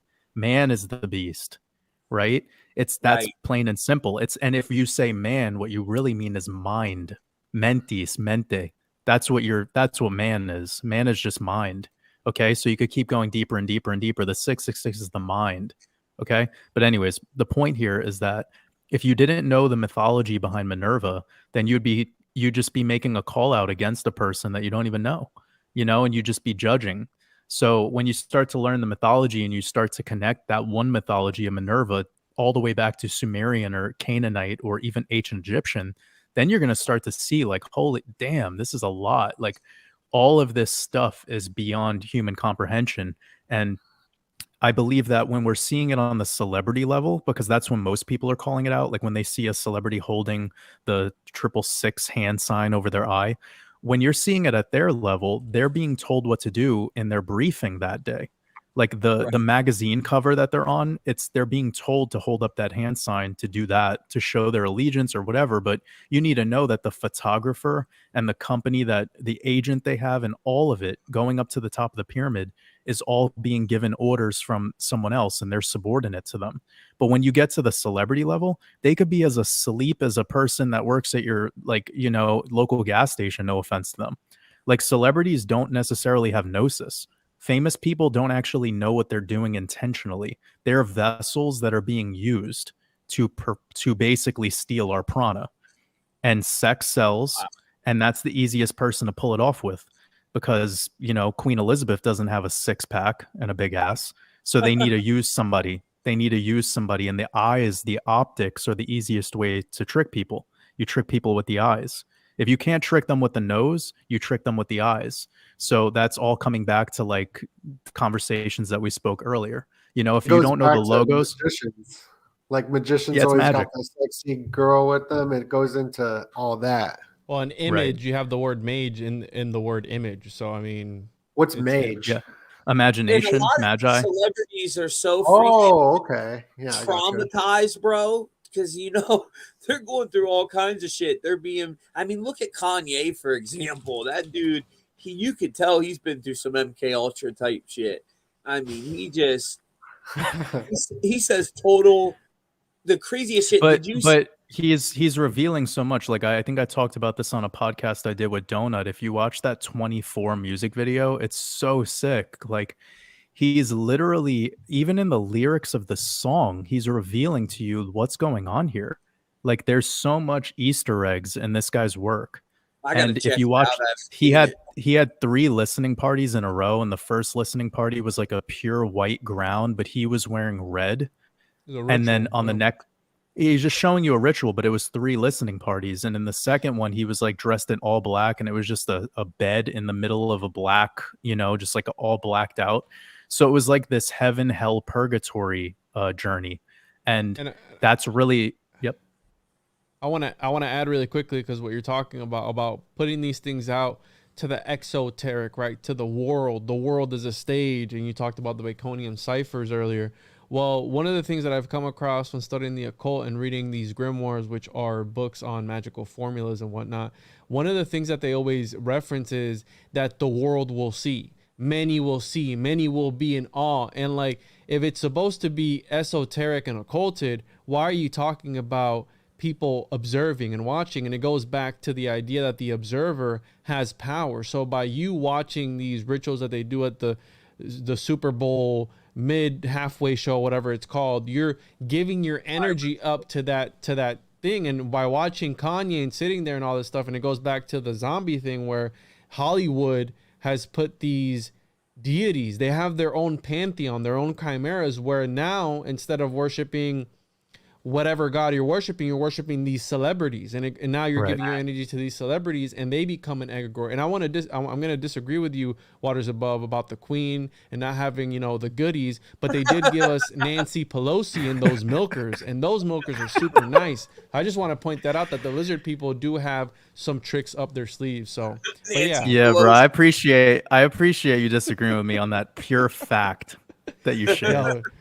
Looking good. No, bro. but like I talk about this quite often, about the exoteric and how part of the awakening process to be able to see the light, it's the decoders, and these decoders they're not new to our realm. Like we're not like Renaissance men by any means. Like people have been doing this since time immemorial. They've created coding systems. People have gone out of their way to create brand new systems.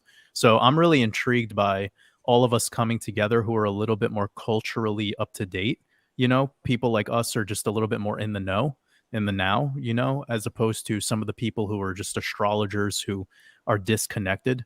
Because I believe that if you are going to decode, it's actually important to consider the most exoteric stuff, because that's where the real goodies are. It's in Hollywood, and and I say this to everyone. Nobody is hiding anything from you. You just do not have the consciousness bandwidth to perceive or decode what it is. So when you were watching a movie in 6 years old, you were being entertained by it. But here you are, maybe you're 36 and you have the eyes of a decoder, and now it's no longer entertainment for you. It's like a project for you to actually consume this thing, and you become a more conscious consumer. And I don't think that's healthy all the time. Like, that's why I tell people the only thing that I do when I'm done with my work is watch stand-up comedy or listen to music. Because if I watch movies, I'll just be sitting there decoding it the whole fucking time, and it's not healthy. It's not healthy. And I see that all of this entertainment is just the same mythological story playing itself out over and over and over again. Like a quick concept Lucifer is and Lilith. They like that storyline a lot too. For sure. There's the Darth Vader, Luke Skywalker thing, but like I've exposed this with Jay-Z and Kanye West. Like Jay-Z is Jupiter and Jay-Z is Saturn, and Kanye West is Jupiter. He overthrew his father. So that whole like mythology, if you start to look at it for what it is in the lenses of the music industry and the entertainment industry, it's pretty obvious. Like Kanye West is the king of the gods of entertainment.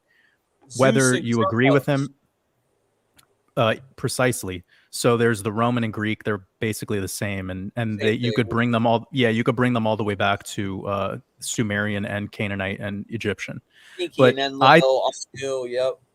in my work, I'm starting to see that a lot of these events are just tied back to those mythological stories. And most Hollywood movies are playing the same mythological story. There's the hero character who's the Jesus or Haru or Horus. And then there's the bad character, which is the Set or Seth or the darkness. And it's just the same thing over and over and over and over again. They just keep adding more money to and more CGI over time. That's so true, man.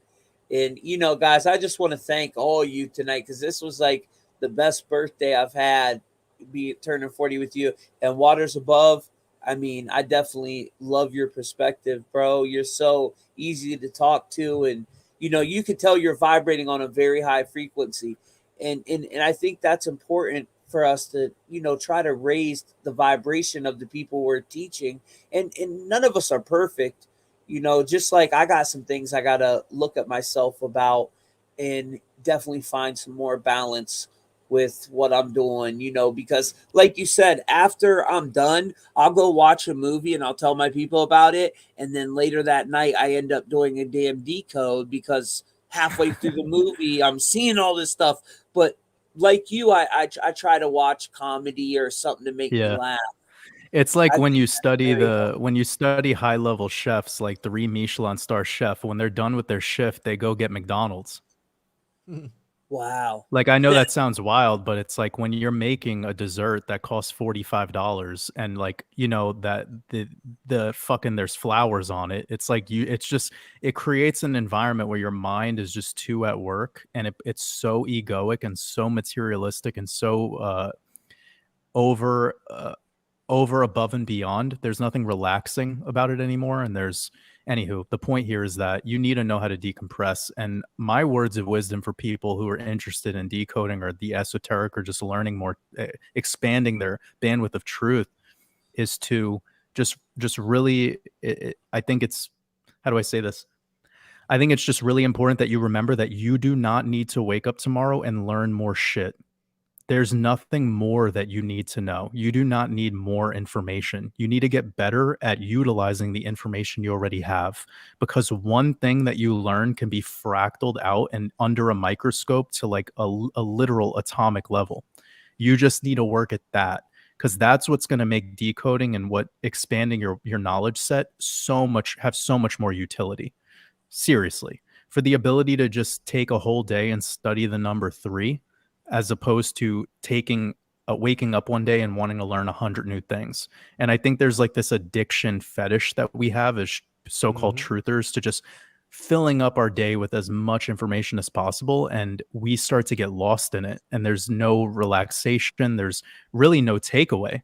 And when we have conversations with people who are so-called asleep, we don't even know how to present to them ideas. And one of the things that I've learned about myself is like I could get in the car with an Uber driver and I could talk to them about life. And by the end of the ride, they're telling me that I was like the most comfortable person they've ever spoke to. And to me, that feels so much more of like a beautiful connection than having somebody say, "Oh shit, you're super smart." Right. Right. Yeah. I mean, I really enjoyed talking to you tonight, man. And some people just have that, you're definitely a very good teacher. I know a lot of my people, because I've seen the comments, will definitely go check you out and follow you, bro. And to all you guys, yeah. We went 2 hours and 35 minutes, so I'm not going to keep y'all too much more. But Waters Above, I would definitely like to link up with you again and do a podcast. And I just want to thank Juan from the bottom of my heart for bringing you on and connecting us. And I thank Doenut. I actually found Juan before I found Doenut. I manifested me and Doenut. I really believe that. And, he's became like one of my best friends online. So I really enjoy talking to all you guys. And I just thank you for coming on tonight and sharing this information with my people. So we started out with the whole zombie thing, but it finished on a very positive level, which was a beautiful thing to me. Yeah, and I want to say Doenut's that friend that he'll text you at 12 o'clock at night and be like, "You want to do a Pokemon decode tomorrow, bro?" Yeah, you will too. I want to do that Pokemon decode, bro. I'm down. Happy birthday, Tommy. Thank you, Happy Doenut. birthday. Yeah, happy revolution around Helios, brother. Yeah, thank you, guys. I appreciate y'all. Do any of you guys got anything you want to shout out before we go? Yeah, at the One on One podcast, all social media platforms, YouTube. It's been lit. Had fun. It was awesome. Thank you for inviting me. Happy birthday, Tommy. And Waters Above, thank you for showing up, bro. Doenut, love you. You're my favorite Jew. And this was awesome. I'm going to be on Tripoli show tomorrow. So if everyone could tune into that and give me some love. What time, Doenut? It's not 1 live. p.m. LA. I'll be West. praying for you, though, bro. Thank you. I'll need it because I don't go to bed until like late. Well, dude, I started bragging about you a while ago before I thought Doenut already told his people. He's like, no, I didn't say nothing. And I was bragging for a while now. I thought you were going on the 24th, but you decided to do it on the internet, which is cool as, you know, because I'm too scared to fly. So it was supposed to be for the 24th, but it got moved to tomorrow. That's awesome. And Well, Sam, you're gonna kill it, bro. Going out there, yeah. Yeah, he'll do awesome. Sam's so cool too. Like he's one of my people I go to at the end of the night and listen to Sam because he'll make you laugh. Even when he's talking about conspiracies, he makes you laugh, and his comedy's funny as shit too. So that's awesome. Well, thank you guys for coming on. To all the people in the comments, make sure you check out Juan, check out Doenut. Their links are down below. Check out Waters Above. Is that your YouTube handle, Waters? Yeah, it's Waters Above. And if anyone wants to check out my work, this Saturday, I'll be doing a live stream starting at about somewhere around 3 p.m. Eastern time. And your Patreon is what, brother? Patreon.com/Waters Above. And I do a podcast there. We also have a private Discord community. So there's a lot of people that just want to like have access to people like us, you know, and it's a beautiful, beautiful thing we have going on over there. It's pretty wild. So we have people who are. I'm not laughing at you, bro. I'm sorry. I'm definitely gonna come check that out over there. No, so yeah, thanks. of course. And Somebody, go ahead, Juan. I was laughing because somebody commented, "Why do I have an upside down lamb on my mic?" And it's not a lamb; it's a sloth. Yeah. Oh, they said an upside down lamb. I thought it was a koala bear. No, I didn't know what the hell it was either. Juan always got some crazy shit. This video went viral of him dressed up as a reptilian plugging his podcast. Yeah, I manifested that, bro. Okay, I was asking the universe for more recognition on the social media, and out of all my videos that took off, that one took off, got over 250,000 views. So people saw the podcast. So we'll see. I mean, it's part of the game, bro. I shared it. I thought it was funny as heck. You shared it right around Halloween, didn't you? Yeah, it was for Halloween. Yeah, that's why I was dressed up as a lizard person. Yeah. It was super funny. But to all of our followers out there, we love y'all, and we'll see you guys tomorrow. Check out Doenut on the Tinfoil Hat podcast. Love y'all.